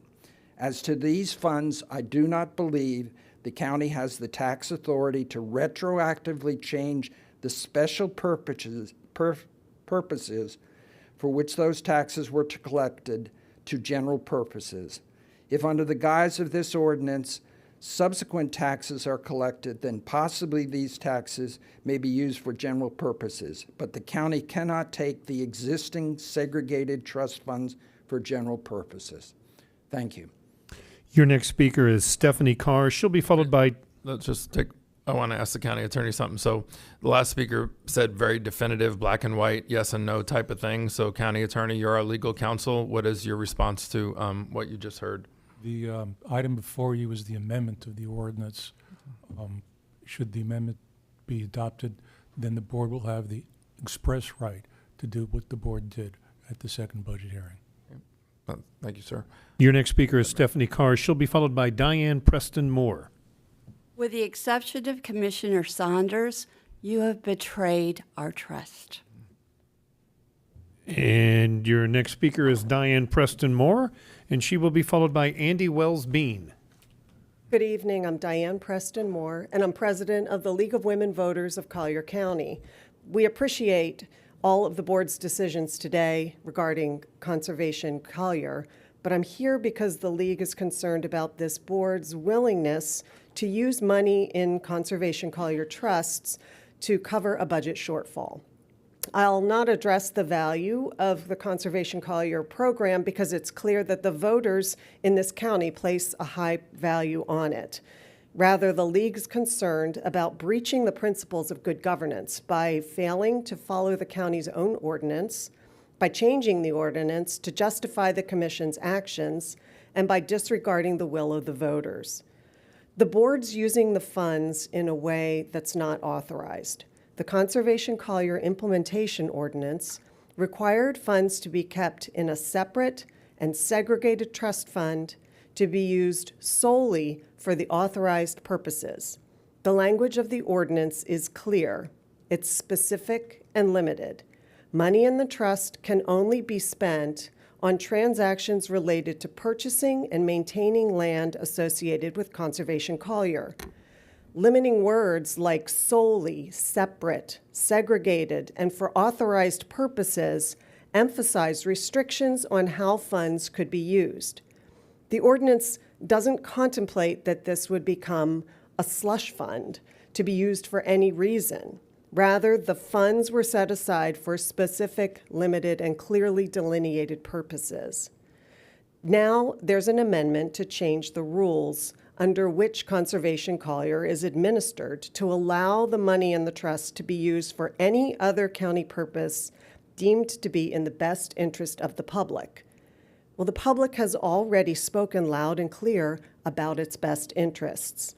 In 3 separate referendums over a period of 18 years, Collier County voters overwhelmingly supported setting aside tax dollars for acquiring and preserving land. By using Conservation Collier funds to cover other budget expenses, this board disregards the will of the voters. Further, changing the rules mid-game to cure a decision that was counter to the county's own law is not good governance. It sounds like a bait and switch. The people of Collier County voted for Conservation Collier and trusted that the county would manage the program without using its funds for other purposes. It is not the League's place to tell you how to do your job, but we believe that you can find a way to fund the county's programs without using Conservation Collier funds. The people of Collier County deserve a government that's responsive to the clearly expressed will of its voters. They deserve good governance. We ask that you do not approve the amendment to the ordinance. Thank you. Unless I'm putting the wrong face to the name, I don't believe Andy Wells Bean is still here. He's not. Gordon Brumwell. And I have one speaker on Zoom, Chris Briggs. So I do believe he wants to speak. I've tried to reach out to him. We'll come to him after Mr. Brumwell. Hi. Gordon Brumwell, District 4, you know that any county purpose is not what? Almost 60% in 02, 80% in 06, and 77% of the voters in 2020 voted for. We don't need to be legal experts to know that's not what they voted for. About 30% of our county's registered voters are Democrats. The vast majority of all voters turned out in 2020. So assume this 30-70 ratio held for that election. If only every Democrat voted for Conservation Collier, that would be just 30% of the voters. 77% of the voters voted for Conservation Collier. Do the math. Support for Conservation Collier is very, very bipartisan. I know that each of you have spoken to a few full-on anti-taxers, and you might think they represent the voters on this matter. But some basic statistics here. Your few conversations cannot statistically give you the insight into the electorate like the 151,000 people who voted for Conservation Collier in 2020 can. You'd have to have some huge number of conversations which you can't humanly have. Those voters got lost in this conversation. So I'm just making sure we all realize that passing this amendment, perhaps not legally, but certainly in the voters' eyes, means the trust of 150,000 voters will be broken. So please kill the amendment so you can maintain their trust. Barring that, remember at the meeting that led up to this amendment, the whole idea was considered a pause. I read through it, and those 150,000 people, I had not seen any allusions to pausing, paying back, whatever.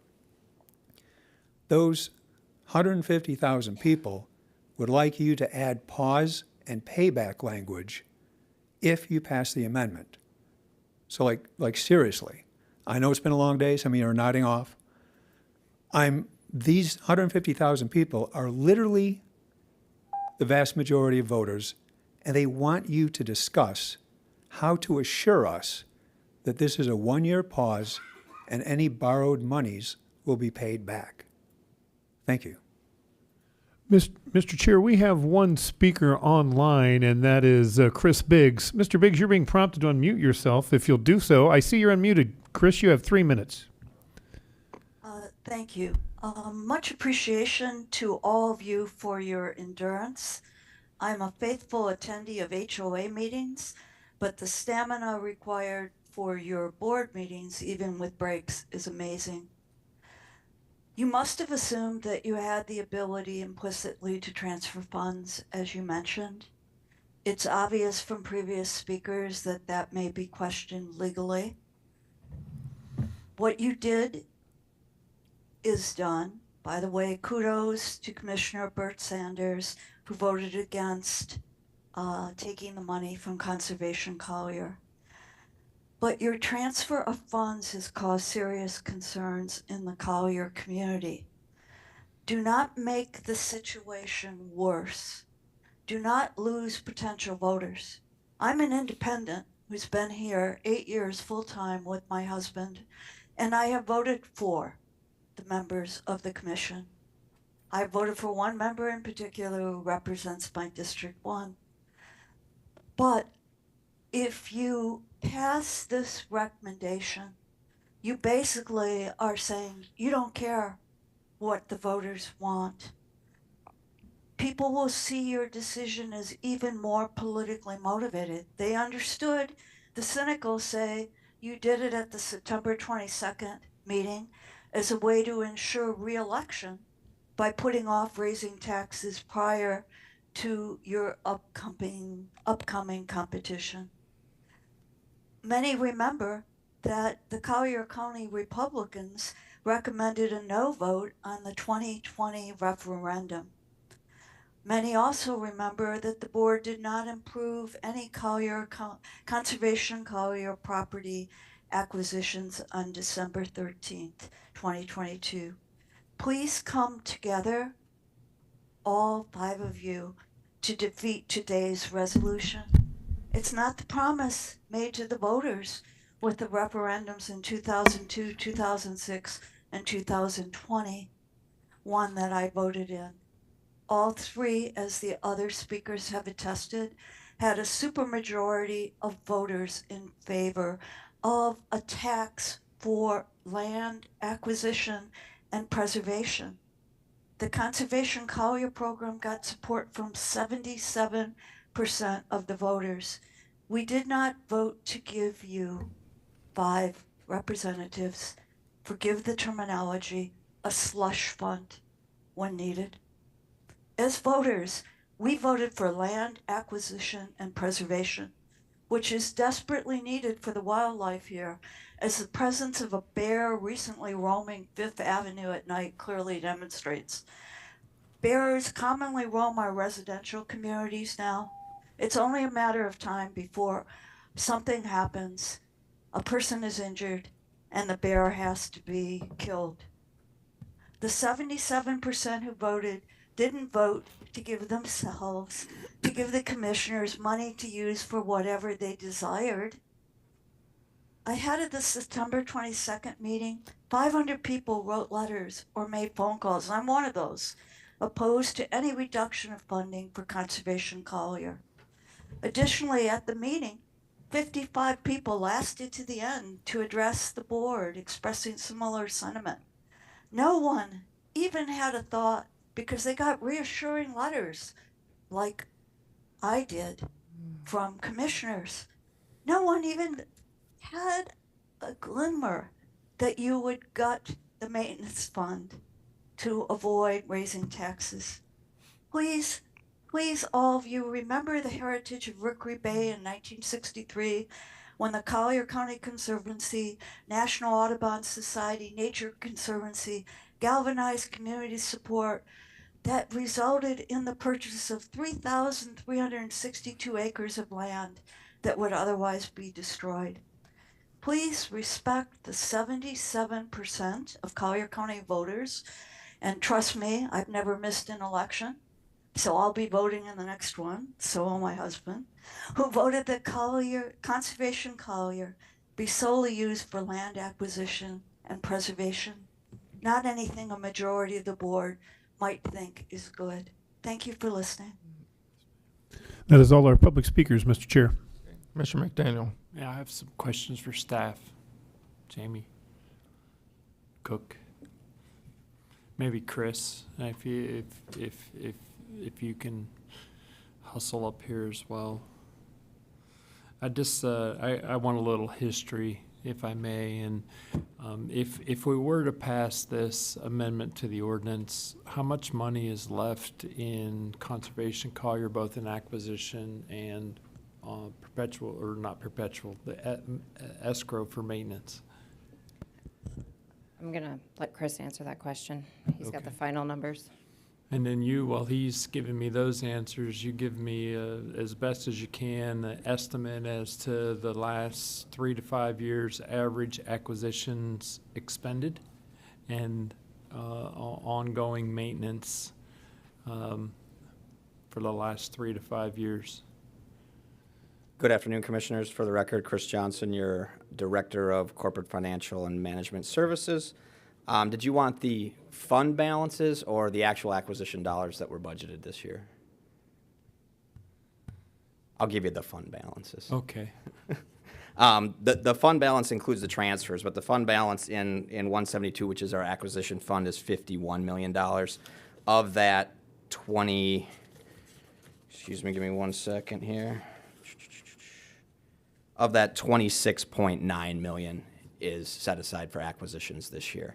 As far as the maintenance fund goes, the fund balance is $50,154,000, and around $10,100,000 is set aside for the maintenance reserve. So plus minus 37 million. 38. Between the two funds. Correct. Okay.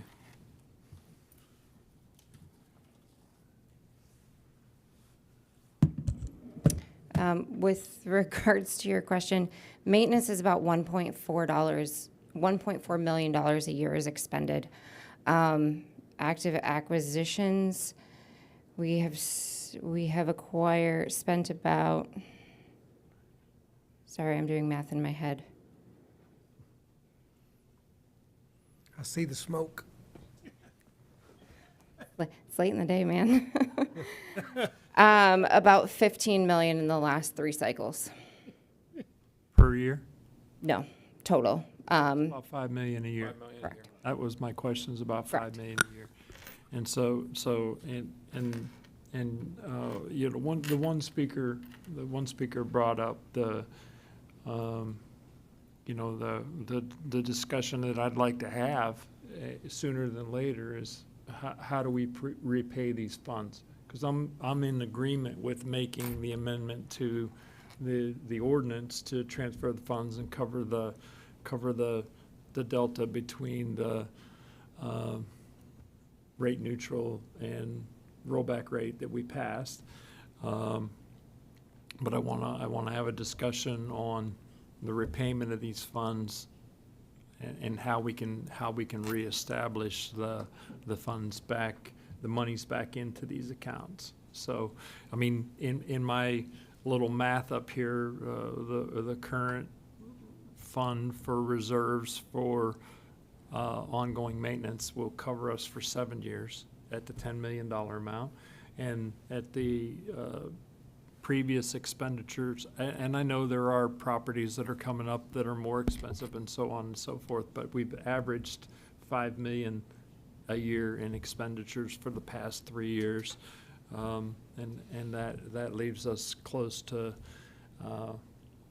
going forward in excess of 5 years worth of future purchases. So the rationale that we're gutting Conservation Collier doesn't hold weight with me. I think it's as healthy as, not necessarily as could be, but it is certainly in good shape. So I thank you for that. Okay, I got everybody lit up here. I'm going to go Commissioner Saunders is next, and then Commissioner Hall. Sir, you're on deck. Thank you, Mr. Chairman. And Commissioner McDaniel, you've hit on an area that I wanted to raise a few questions about, and so I ultimately will pose a question to my colleagues here on the board. We certainly can make an argument that there are sufficient funds within the program right now to get us through 2024. That's the argument everybody's making. Now, that doesn't take into account some very substantial acquisitions that our committee is looking at. But let's just set that aside for a moment. I think it's a foregone conclusion that this ordinance is going to pass. It'll be a 4-to-1 vote, but it will pass. But the concern that I have, the real concern that I have, is something that you raised, and that is, how do you begin to restore the funds into Conservation Collier? Well, that becomes a matter of, will the board tonight, each of you, make a commitment that in the 2025 budget, the .224 mils that is now set aside for Conservation Collier will actually go into Conservation Collier. If you make that commitment and you honor it, then we have an ongoing program. If you're not willing to make that commitment, and your position will be, we may still reduce the amount going into Conservation Collier, then that program is in jeopardy. So that's the question I would ask you. The rollback millage rate for Conservation Collier is .224 mils.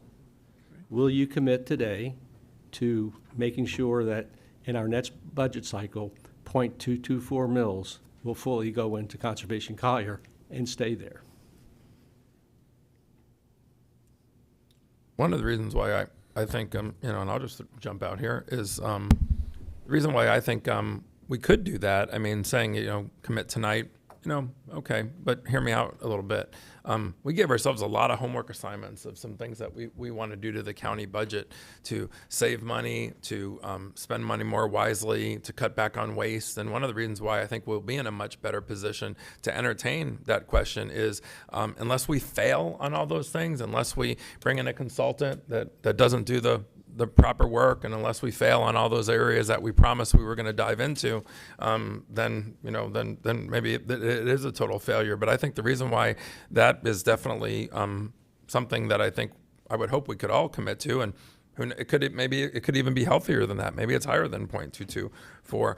But I think between now and then, all the homework assignments that we have are going to build and improve upon the amount of money that we're going to have at our in our coffers. So I agree with Commissioner McDaniel. I don't think we're rating anything. I think we were, our job also too is not to just collect funds, it's also to manage funds properly. So I know when I respect, citizens that have come to the podium and reminded us what they voted for. But I also talked to a lot of citizens that were flabbergasted that there was this much money in the coffers and there was only $5 million a year being spent. Most citizens I talked to were shocked to hear that. So not everybody thinks it was a black and white thing. But Commissioner Saunders, to your challenge, your statement, I'd feel comfortable committing to that, because I think that this panel, all 5 of us, regardless of how we vote on this ordinance, are committed to being able to rolling up our sleeves and finding the extra funds in the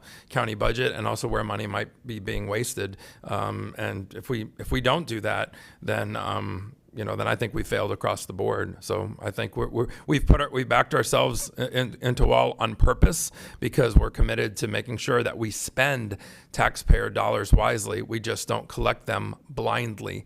And that's why I voted the way that I have, because I think the biggest part of our job is management of taxpayer funds and not just collection. But I've got other commissioners lit up here. That's how I feel about that. I actually think that challenge that you throw out there is something that I think I'd be surprised if we all didn't accept that challenge. Commissioner Hall, sir, and then Commissioner Colwell. Thank you, Chair. Sure, Commissioner Saunders. I mean, that's my intent at 1 o'clock in the morning the other night, and it's still my intent. It was 2 by the time we got home. But I mean, that's always been the intention, and we have the cart before the horse a little bit, and we've put ourselves under behind the 8 ball, because we want to take a good look and cut some expenses and get this thing running smoothly. And with those results, I feel very confident that we'll obtain that and fully fund Conservation Collier. The public perception should never be that we're trying to get rid of it, or we're doing bad governance by, borrowing some of those funds that were never going to be used. I said the other night that I think it's actually selfish for the Conservation Collier people to want to hold on to all of those funds when we haven't been able to spend them appropriately, and we're trying. So we're not defunding, or we're not doing away with any Conservation Collier program. We fully believe in it, are behind it, are trying our best to do what the thing is intended to do. But like Commissioner LaCastro said, we also are stewards of the money. And I think that this is a responsible way to do that in our county, to get things rolling in a way that I think we'll all be proud of. And at the same time, Conservation Collier is going to win, and the people are going to win, the county staff's going to win. It's going to be a win-win situation. And if you can't understand that, I'm sorry. I'm doing my best to explain that. But we believe in Conservation Collier, and our commitment level to keep it rolling is very high. Commissioner Colwell. Thank you, Chairman. Yeah, I have to agree with Commissioner Hall. I mean, that night at 2 o'clock in the morning, that marathon meeting, we all sat here through, and I believe did the best we could, and figuring out what we needed to do moving forward. I never intended the following year, the next tax year, that we were going to let it stay in, at the 2.2 or whatever. We don't know at this point. I can't say at this point 2.2 may have been more next time we have this budget meeting, because that all depends on the market itself. It depends on the market of the housing market here in Collier County. Sales of homes, increase in value of homes. I mean, you know, the add value tax, we may collect more money this year than we anticipated to collect regardless. So, you know, these are things we have to be faced with later. And plus, you know, the idea of streamlining and cutting where we can and to bring us more into a more, you know, cohesive machine moving forward, and we are being good stewards of the tax dollars. You know, even at the 2.2, they're looking at making $33 million in the next budget cycle, and you know, that may even be more than that, because at 2.2 with, you know, we're collecting more at value tax for a lot of homes being purchased and built right now in our county.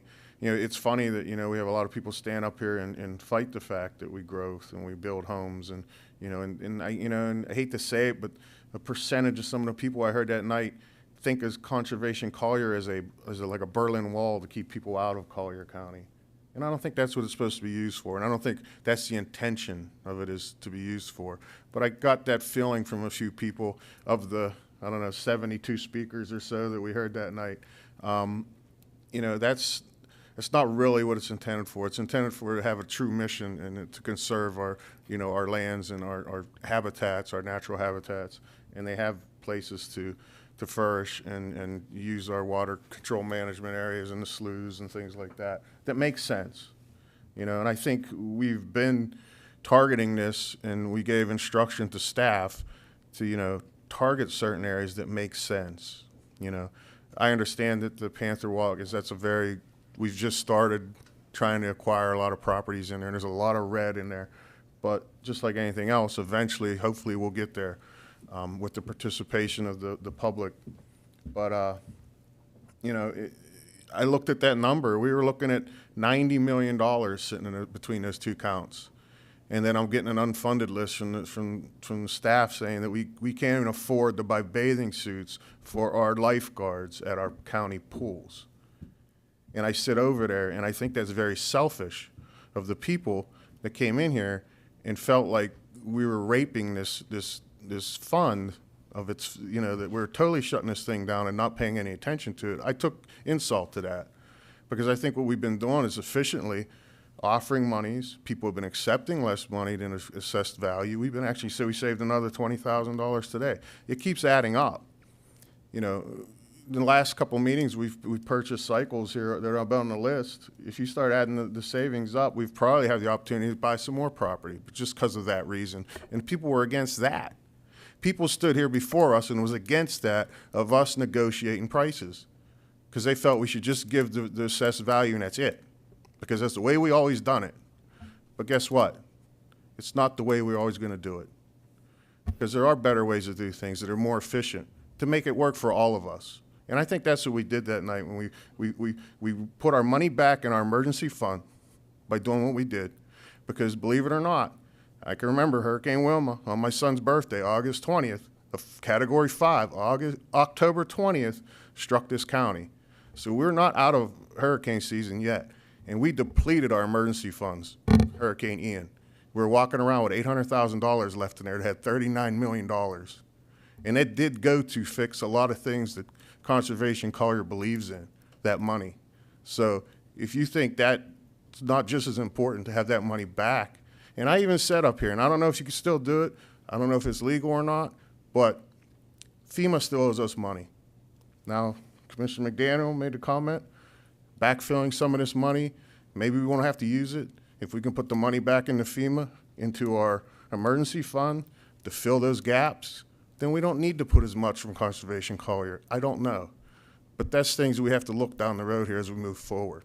So I'm pretty much said my piece. Thank you. Commissioner Saunders. And I do have a couple of comments, but I want to ask Commissioner McDaniel if he had a position in reference to the commitment to at least do the .224 mils in our next budget cycle, because I'll go after you. All right. Well, I'm lit up after you. Oh, okay. Well, just again, I'll look forward to that. We have the board a couple of weeks ago passed a motion to direct staff to redo this program and to look at it more creatively. And so I think with staff working on that, with commitments to continue the funding of this that we've heard tonight, I think folks that are supportive of Conservation Collier should go away tonight with at least a bit of optimism, a lot of optimism that this program will continue. This genuinely was a pause, not a process that would ultimately result in the program disappearing. So next year, we should be getting a minimum of 0.224 mils. And as I think Commissioner Colwell said, maybe more, maybe the full 0.225. We have the or numbers 0.25. before us, and that's, we make a determination. At least we have a floor, and that I think will give everybody some comfort. Commissioner McDaniel. And on the note, specifically with your question, Commissioner Saunders, my goal is to say yes to that. There's a lot of information that we need to ascertain. I made some suggestions on our first agenda item today that our community not look at lands that are known to be environmentally sensitive, and just because we're not geared for those type of purchases. I made a suggestion of additional amendments to the ordinance to move into something that you suggested that I really thought was a really great idea, and that's moving into easement processes as opposed to taking fee simple ownership, which will save us money and expenses and still give the protection environmentally that we're looking to do.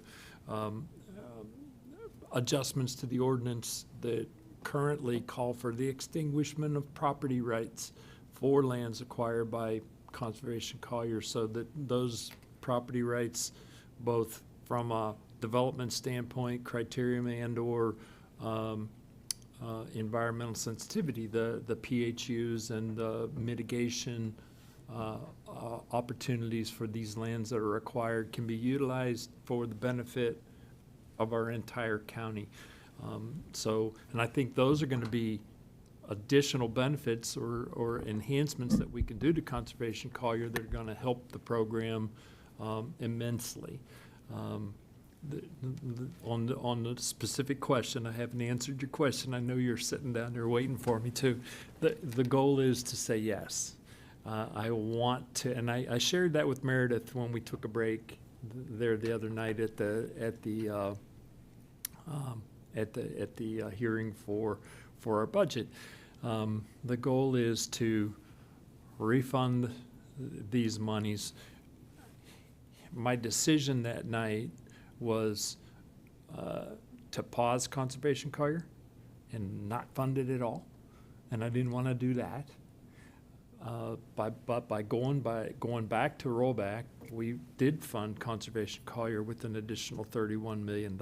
We came into that hearing with $70 million, and then put another 31 into it. Now, borrowing, as the case may be, transferring out to satisfy the difference between the rate neutral and the rollback rate was a path that I felt was more plausible for us to do, and then dive deeply, as Commissioner LaCastro likes to say, into the budget, into the processes where we can effectuate savings.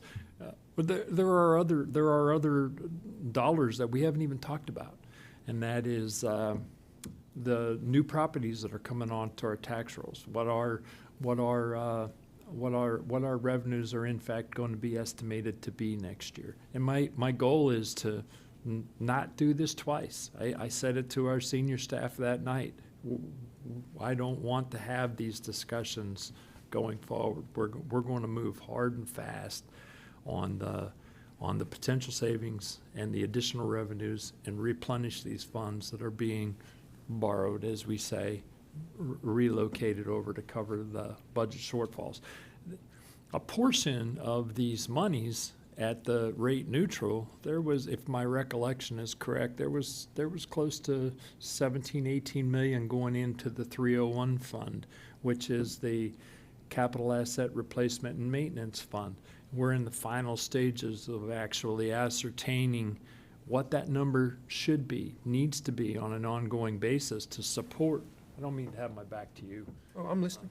That to support the ongoing maintenance of our asset base, close to $2 billion worth of assets that we own, both in the replacement side and ultimately the capital requisite to replace those assets on an as needed basis when they do in fact require that. So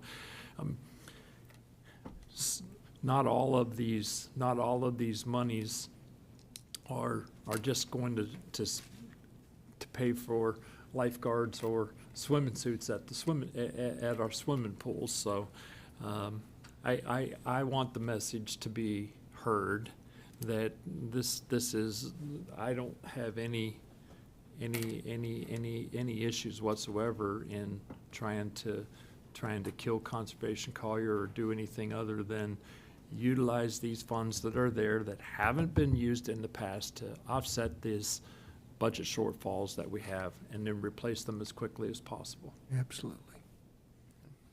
Mr. Chairman, can I ask the Budget Director just one quick question? Yes, sir. Just a quick math problem for you. Oh.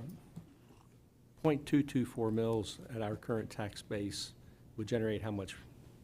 At the current tax base, it was the $31 million. Okay. All right. That's all. I just wanted to. That's it? All right. That's what when we did the rollback rate, Commissioner Saunders, that was the 31 million that we, at the rollback rate that we actually allowed for to go into Conservation Collier. I mean, I don't know, I'm trying to remember myself, but I thought 31 million was what we collected the year before. 35. No, that was this year at the rollback. No, I'm rate. saying then at the rollback, they were still gonna make almost 1.5 million more than what we had collected the year before, even at the 0.225. And if we didn't roll it back, they were gonna collect 35 million. It was 35 million if we stayed at rate neutral, 31 million at rollback rate, and then we had approximately 70 million in reserves walking into that meeting. I'm going to go back to Commissioner Saunders' question about the pledge of what we're going to do between now and 12 months from now. And I'm going to say something a little more stronger and maybe a little bit more definitive. I actually don't think it should be our goal. I think it should be our job. And I think that also, and I've said before, our job's not to just blindly collect funds, but and I hear everything the citizens are saying, and it is a little bit disappointing maybe when they haven't been in some of the meetings that we've been in. It makes it sound like we're arbitrarily just deciding things quickly when people say that, we rated Conservation Collier to create a slush fund. If you actually sat in the budget meetings, there's nothing slushy about the things that we're trying to fund in this county. I've said before, no commissioner wakes up in the morning figuring out how to make bad decisions and make our county worse. But I'll go on record saying I think it's our job, it's our duty. Nobody was trying to slash Conservation Collier or end it. And I think we did a lot of creative and smart things to make sure that we spread the wealth a bit and that money didn't sit in a fund and collect dust while other things were being hampered significantly. And lastly, I'll say a lot of accusations have come in over email and even from some speakers today that we did something that was illegal, immoral, or unethical. We have a county attorney that keeps us legal, moral, and ethical, and we look to his judgment and guidance. And so I think he has been very clear in what we are allowed to do. Could be unique, could be something that was unexpected, but it's not illegal, immoral, or unethical. And I think the majority of us up here, the supermajority, felt that it was the right thing to do under the circumstances of some very challenging and difficult economic times. But it's not lost on us what we did do and what we have still yet to do to continue to uphold our responsibilities as commissioners and the job that we have to do going forward. Commissioner McDaniel. With that, I'll make a motion for approval. Second. Got a motion for approval on the ordinance from, go ahead. Yeah, I was going to say, just on the ordinance, just for consistency purposes, I'm going to vote against the ordinance. Obviously, it's going to pass, but I just, Okay. Well, we know that. Well, when I say opposed, then that's when you chime in. So. that opportunity. Speak up. Okay, so I'll go back to the formal way that we run this meeting. Sir, have you ever been an elected? No, I'm just kidding. I got a motion by Commissioner McDaniel on the ordinance. I have a second by Commissioner Hall for the ordinance as it's written. All in favor? Aye. Opposed? Aye. It passes 4-1. Ta-da. Commissioners, that brings us to item 15, staff and commission general communications. Item 15A is public comments on general topics not on the current or future agenda by individuals not already heard during previous public comments in this meeting. We have no people registered at this time. Brad's still here. Yeah, Brad, you Oh, want to come? We're going to end on a. Some people might not want to exit early. We're going to end on a super positive note about the rock crushing lot. Right? Okay, I mean that's my pledge to this group. I heard there was not the word rock was not going to be allowed to be spoken here. It's not. There's no rock left. So it's the lot. It's now we call it the lot, the Santa Barbara Davis lot. Ms. Cook, give us the high points of how we're making progress and all that you and your team and everybody has done. The crushing has been completed on the site, and the crusher has been moved off the site. It was gone as of last Friday. The contractor is still working on kind of condensing all of the rebar and some of the other construction debris that was on site so they can haul it off site. Commissioner, you asked a question yesterday. We did reach out to them. They expect that process will take about 3 weeks. So by the end of October, they should be done with all of that. The berms that I had mentioned last time that the Water Management District is requiring around the preserves may take a little bit longer because they have to move those. The district is going to have to inspect them and sign off on them. So that may take a little bit longer. But the crusher is gone, and we expect the rebar and all the other debris to be off site by the end of October. Okay. Thank you. Also, I would say to add, and it goes without saying, but just for the record, let's continue to keep visibility on that site as aggressively as we had so nothing reappears. Number two, obviously, it goes without saying, no more additional rock. So if they found something at another site somewhere and they want to just sort of sneak it in, absolutely not.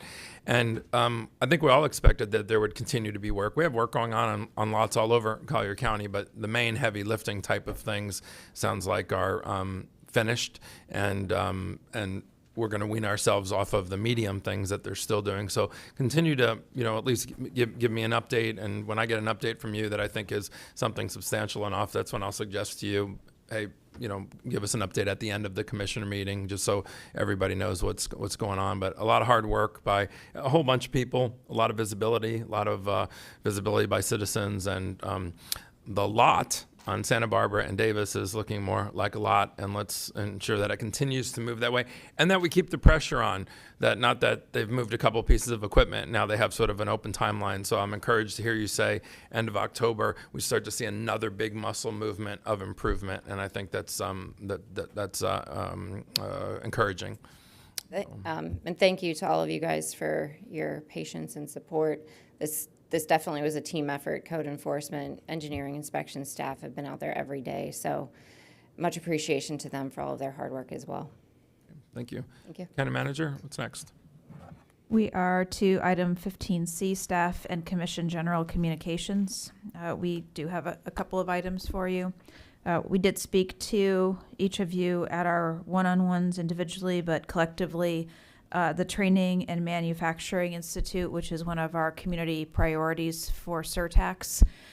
There's been a potential new piece of information that has emerged relative to a building that was looked at in the past and now potentially being available again.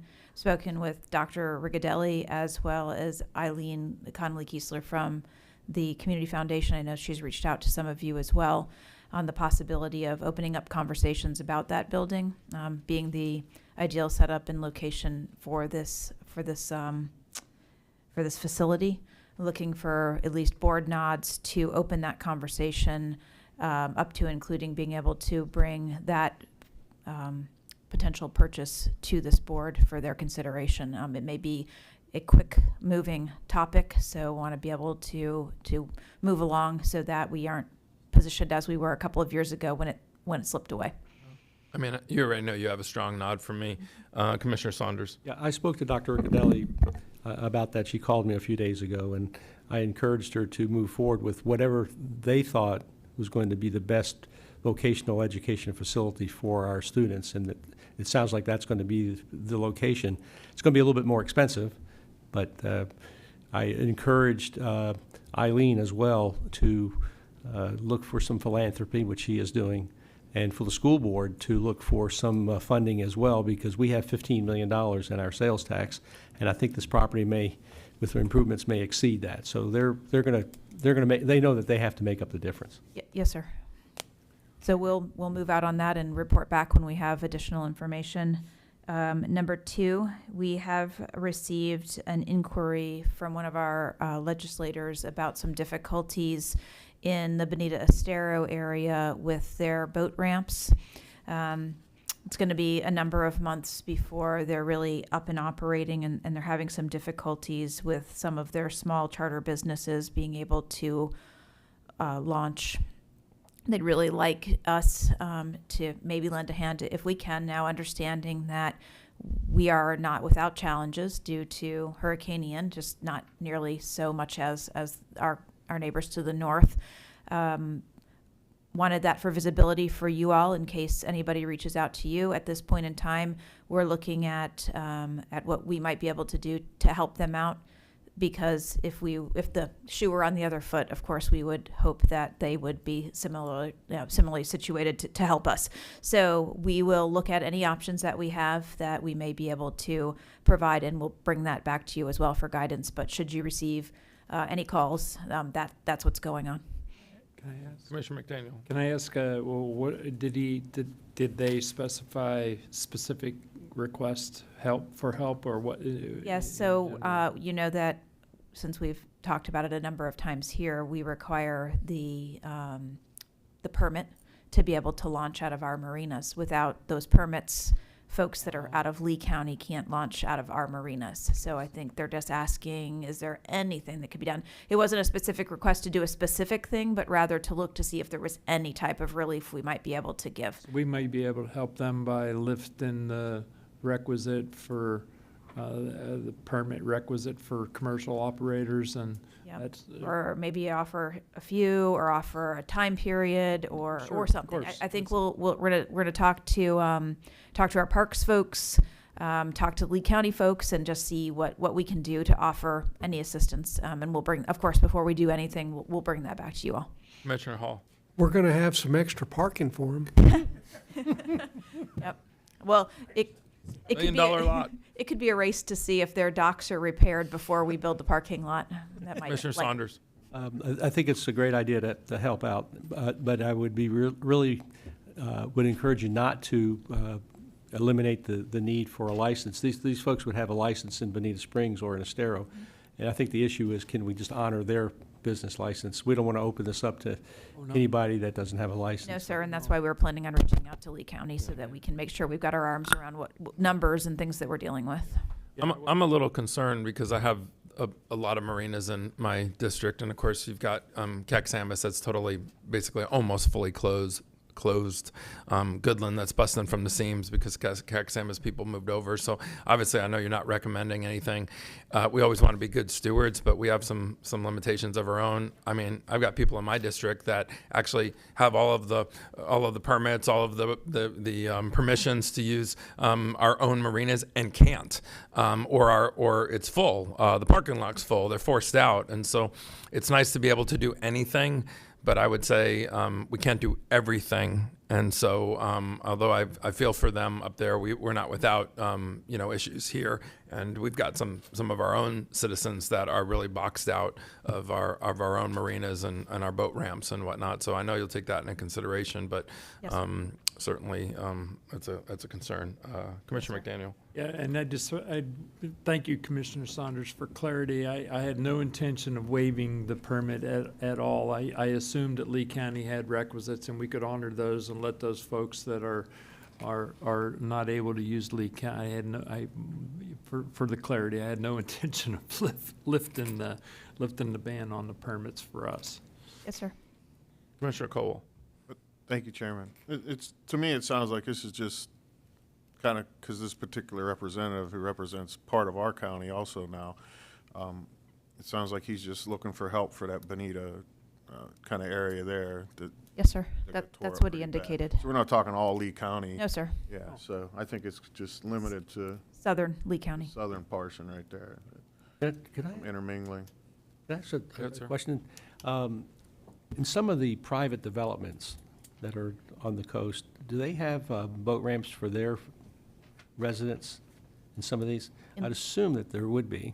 In Lee County? No, in Collier County. Oh, yes, there are places that have private. Maybe it would be a good idea to reach out to some of the privately run facilities and see if they can also help, because I'm sure that they would be willing to Maybe. at least think about it. We'll ask. We'll turn over all the options that are out there to be able to see what we can do. Because again, we're not in a perfect situation ourselves. We have a bit of a deficit of boat launch as well. So, and lastly is just to refresh the conversation on a consultant to start the budget conversation with us. We view this as a multi-year effort. So what we start this year may grow into a larger effort in follow-on years, but at minimum, we really believe that we need to bring somebody on that is going to take a look at the budget, meet with key stakeholders, which includes all of you, our constitutional officers, and others, members of the public that have participated in this process. We definitely need somebody that has familiarity with local government, because otherwise it's going to be a straight up learning curve, and we're not positioned time-wise where that's going to be the most efficient. Because we've committed to you that we're reversing this process a little bit, and we'll be back in front of you in January with a workshop to talk about the strategic plan and the AUIR, as well as how those things inform the budget policy before we develop budget policy. We would like this person to be on board as soon as possible. A couple suggestions of places that we could go, at least as a starting place. Our universities do often have centers for government and finance. That would be one place. So that's potentially FGCU, Florida State, FIU, FAU. We could look at each of those. Additionally, Florida Association of Counties does have a number of connections to folks that were former county managers, budget directors, and others that are deployed out to provide assistance to local governments. I imagine that the League of Cities is the same. And lastly, the ICMA, is the International County City Managers Association, does the same type of thing. People with specific expertise that can come into the counties and give a hand. The reason I'm saying this is we do have procurement rules. So even if we were all to put our heads together and put together a list of individuals, there are certain ways we can do things and certain ways that we can't without other things. And to get into a long procurement type of situation is not going to get us to our goal of really having a meaningful conversation in January. So our suggestion would be to look to one of the academic institutions or to one of those other groups that I mentioned for this preliminary work, and then we can explore as this starts to evolve if we need to bring on additional resources. Commissioner Hall. I am not opposed to bringing in the universities or whatever, but I would like, in my mind, that's going to be last resort. I'm fully focused and intentional on trying to find someone very worthwhile. We've got resources out to Manatee County. They just recently started their zero-based budget process with the third-party consultant. I've reached out to Commissioner Mike Ron there for his, not his advice, but his experience with them or what they're doing. As far as the procurement process, if we can come up with 3 or 4 very experienced people that I think that we would be confident in, that us as a commissioner board, we could look at that. As, let me put it this way, my intentions are to have this in place well before January. So that ball's rolling. I wish I had more to report on it as I get more. I don't mind taking the lead on it at all. And I've got feelers out there in the community, and I've got people that I trust that would have the best intentions for the county. And once we get that list, I'll bring that list forward as fast as I can get it. But as far as the if we have to use administrative staff of universities for some advisory roles or some things to get us rolling in the right direction, I'm not opposed to that at all. But I don't want to lean on them. soon as he calls on me, I'll talk. Commissioner McDaniel. What are you doing down there? You making dinner plans?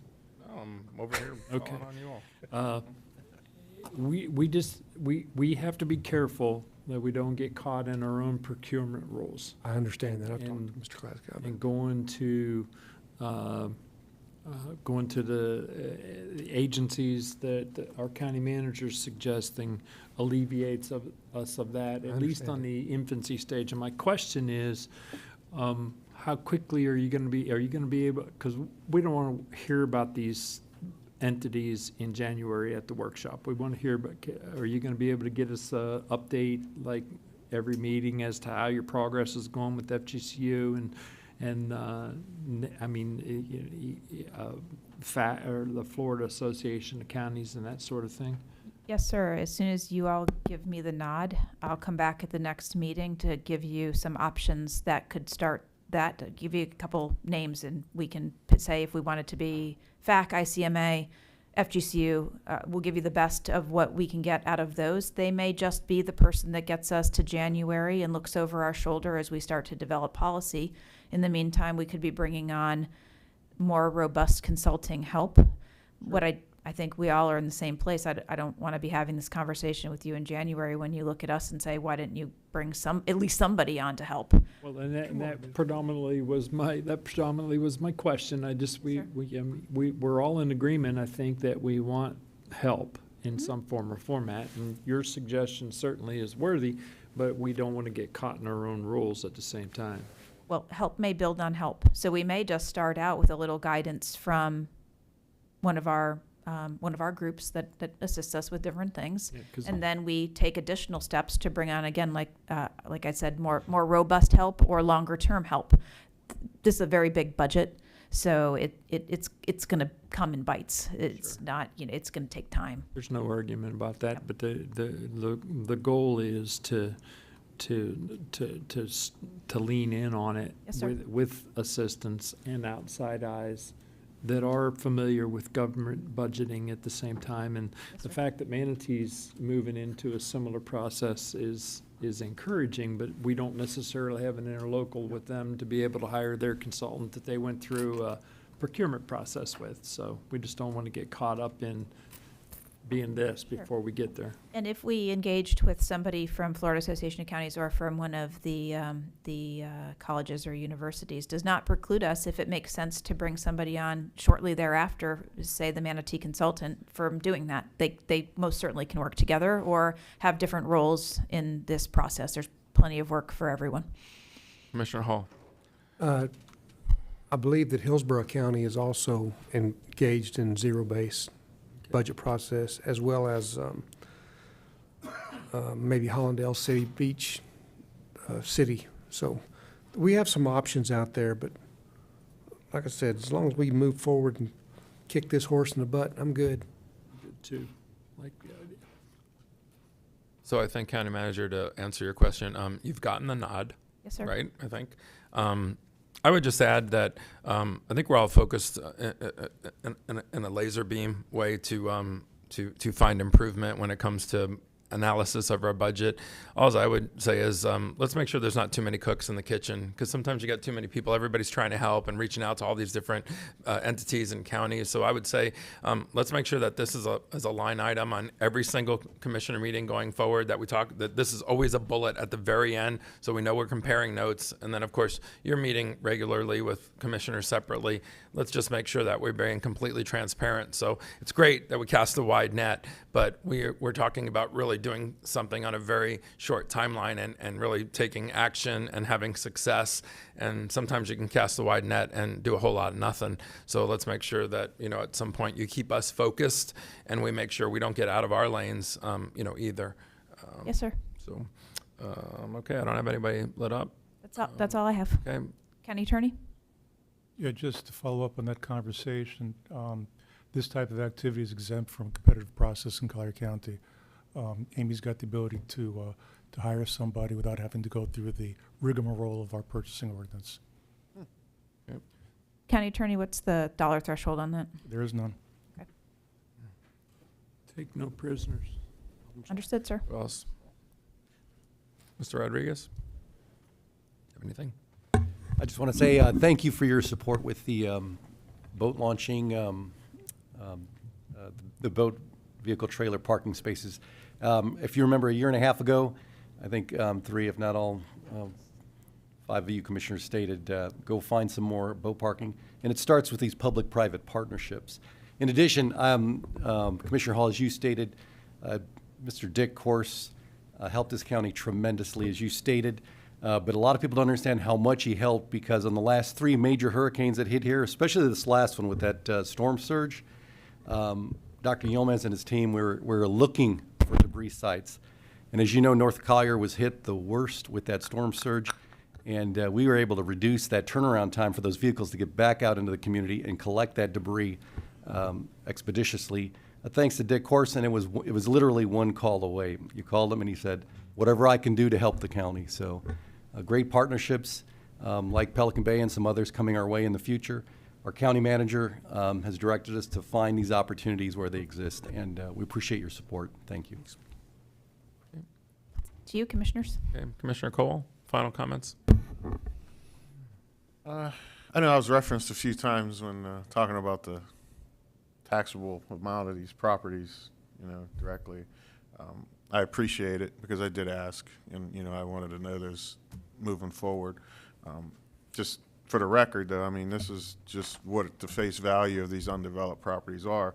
I mean, this is not if it was privately owned, it would be different, and if private money was invested into it, the tax base would be much higher.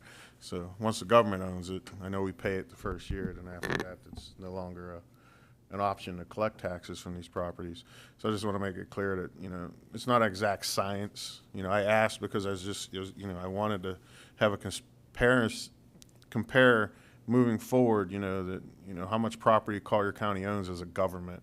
And, in relation to, we don't have a crystal ball to say, all right, if private money did invest and develop these properties, what would we really collect? We don't know. We don't know. But I appreciate, letting me know the 500 here, 600 here. I keep it up. I do appreciate it.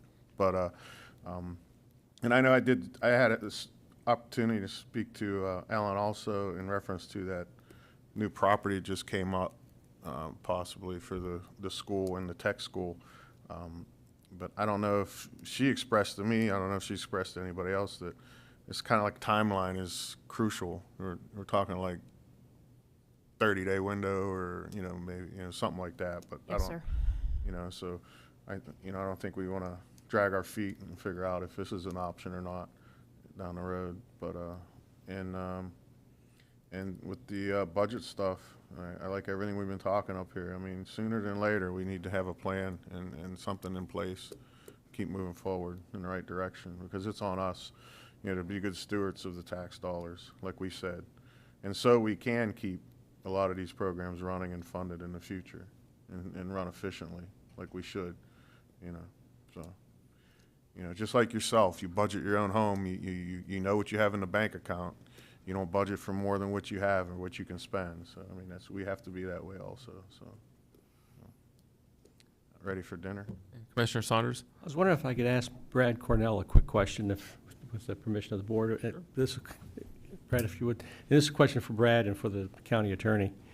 We've been talking a lot about Conservation Collier, and you have direction from the board to rework the Conservation Collier ordinances. And I'm not sure if you have any update or any estimation as to when we might start to see a work product from that, or what we can do to help move that along. I don't know if there's been any time even to delve into it, but it's critically important that we get changes to that ordinance as quickly as possible so we can make the program more efficient in terms of acquiring properties, identifying properties, and acquiring the right ones. So that's a question for the 3 of you. That's, what can we do to expedite that, and where are we? From staff side, we have actually started reaching out to the members of the CLAC for days and times that they would be available within the next few weeks or so that we could get together. Staff would have a chance to, re-review the ordinance and see what's in there, come up with any suggestions, and be able to discuss those with the CLAC members. Obviously, there's rules subcommittee meeting is public, so we would make sure that the NGOs and other interested parties were invited as well to provide any input. Brad, you have any thoughts? Sure. Brad Cornell with Audubon. If you're asking whether you want Audubon to take over the Conservation Collier program and to dictate all the budget policy, then I've got some great ideas. But I know you attend, or you're familiar with all of the rules and everything, and your input would be important. And we have participated in all the meetings, and as your staff, as Jamie Cook is saying, the Ordinance and Rules Committee, subcommittee, is going to be the forum in which to bring those forward. And also your staff is very experienced. You have staff that have been working on this program for 2 decades. And so they have some great ideas, as well as in real property. And so, you know, I think we should be looking at the process both in terms of soliciting participation, moving those applications forward efficiently so that it doesn't have to sit maybe for an entire year before they even get ranked. Let's find ways to expedite that. But then let's also look at the real property appraisal, negotiation, and closing process. How do we speed that up? And as, for instance, I think that real property is hiring outside consultants for doing closing, which helps with that sort of bottleneck that, you know, when you've, for instance, Cycle 10 had 40 properties right out of the gate when we first started the program, 40 applications, and it became a real bottleneck for the staff to work that, because they hadn't been doing anything on that scale for 10 years for Conservation Collier. So it was a real shock to the system. So let's find ways to do things like that to make this more efficient. And that, I guess that would be the process. Mr. Klatskow, any thoughts? Yeah, I'd probably do it a different way, but nobody's directed me to do anything, so I'll just be happy to work with Jamie and Brad. Well, I think the board basically has directed staff, and that would include you, to get this done. There are other programs around the state as well, so. The issue is, do you want to work through CLAC, or do you want staff and me to come together with something, and then we have something, then bring it to CLAC? Because it's going to take forever through the process of going through CLAC subcommittees and everything else. I think our staff needs to come up with some proposals. We can take it to CLAC, but I don't think we can sit back and say to the committee, do this. You have the staff and the capability, along with the rest of our staff, to work up something. You've got the direction. So it's got to come from you. I'd be happy to spearhead this. Please. That's my position. I don't know if the rest of the board would agree, but so, yeah. I'm glad we had this conversation, because we'd be sitting here for 6 months waiting for CLAC to come up with something, and I didn't realize that's where we were. So yes, you've got 5 nods, I think, to take the proverbial bull by the horns and work with our staff and then CLAC and get this done. Did you notice how Brad Cornell thought we were all nodding off up here, and he tried to take over immediately and pull everything underneath his umbrella? Not so fast, young man. I was almost going to give it to him. Anything else, sir? No, sir. That's all I had. Thank you. Commissioner Hall. On the Conservation Collier, I got some ideas. You know, you could use the fact that we limited or took some of their funds.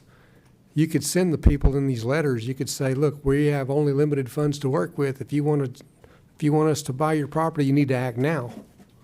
You could turn that around and say we have a limited window of buying opportunity, instead of just willy-nilly whenever the seller wants to do it. You might want to put a little time motivation on them. Just a thought. You get the seller to pay for their closing. They'll get it done faster than we will, because they want the money. You get the seller to pay for the appraiser. They'll get it done faster because they want to close. So those are just my 2 cents worth on that. But I thought today's conversations, I thought the decisions, I loved working with y'all today. It was a good day. It made me feel good as a commissioner, especially as still kind of new. Appreciate it. Commissioner McDaniel, you don't have anything, do you? Other than to just, I wouldn't recommend that the seller pay for the appraiser. Just because he who pays for the appraisal gets what the appraisal what they want. is. Made as directed, or Made as instructed. Correct. And so I do like the seller paying the closing costs, and I think if our county attorney is spearheading the efforts for the adjustments to the ordinance, we're gonna see those things happen in short order. I would really like to take it to CLAC for their input and advice and thought processes as to what we're proposing. But I like the fact that our staff grabbing onto it and bringing it back will be very beneficial. That's all. Before I make my closing comments, Mr. French, you look like you're gearing up to say something. Respectfully, I remind the board we've had it for 4 months. We always work with the county attorney, and we appreciate the opportunity to do so. I'd like the opportunity to perhaps bring back some ordinance considerations in December. You've asked for a number of changes, which I think we've been quick, and I appreciate the acknowledgement, Commissioner Kowal. We're going to do everything we can on top of our other work, but we'll get that back to you. I think that you'll be pleased. You've trusted us in the past with affordable housing policy, which I think we've advanced that for you. And it's not that we want to rest on our laurels, but I think that you got the right team here between Ms. Cook, myself, Mr. Bosey, Cormac, and the list goes on. You've got a bunch of committed, dedicated professionals throughout the county, clearly, but no more than at growth management. I can assure you of that. So we'll have this back to you in December if you allow us, and we will work with the CLAC as well as with Brad and Meredith and the county attorney's office and everyone that we've not mentioned here. You have my word. Thank you. My closing comments, County Manager, just a couple of things to make note of, maybe for a future meeting sooner than later. You know, in the past we've said, hey, give us an update on the Paradise Coast Sports Complex, or we want an update from the TDC. So here's a couple things that I had just written down. I think it's time for us to get an update on the Golden Gate Golf Course, and that could be something that Commissioner Saunders gives us. And no news is sometimes no news, but and I mean that as an entity. Anything new on the VA hospital? Probably not. I think we've taken that to the nth degree.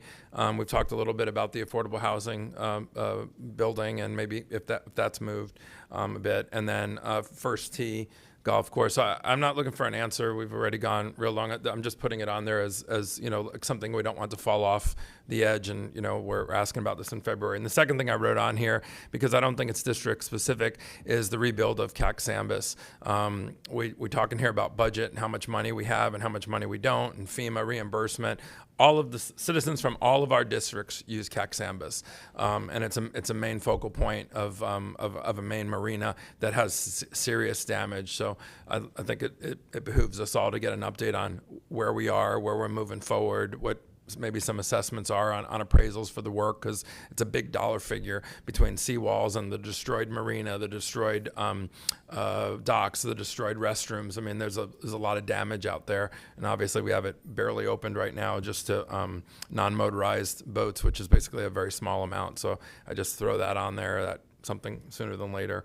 And then just lastly, my closing comments, I agree with everything that's been said up here. Today was a really good day for witnessing incredibly impressive citizen engagement, but also applicant and developer flexibility. You know, we had citizens that walked in here with stickers that basically said, vote no on everything. And then they walked out of here because they were flexible. They were also very communicative, not only in Commissioner Hall's district, but in Commissioner Saunders' district with the storage unit, hearing that they met with the applicant multiple times. I mean, I hope people that are watching witness that that's the way you do it. If you come in and just say, we're saying no, we're digging our feet in, and it's no or nothing, you may not like the idea.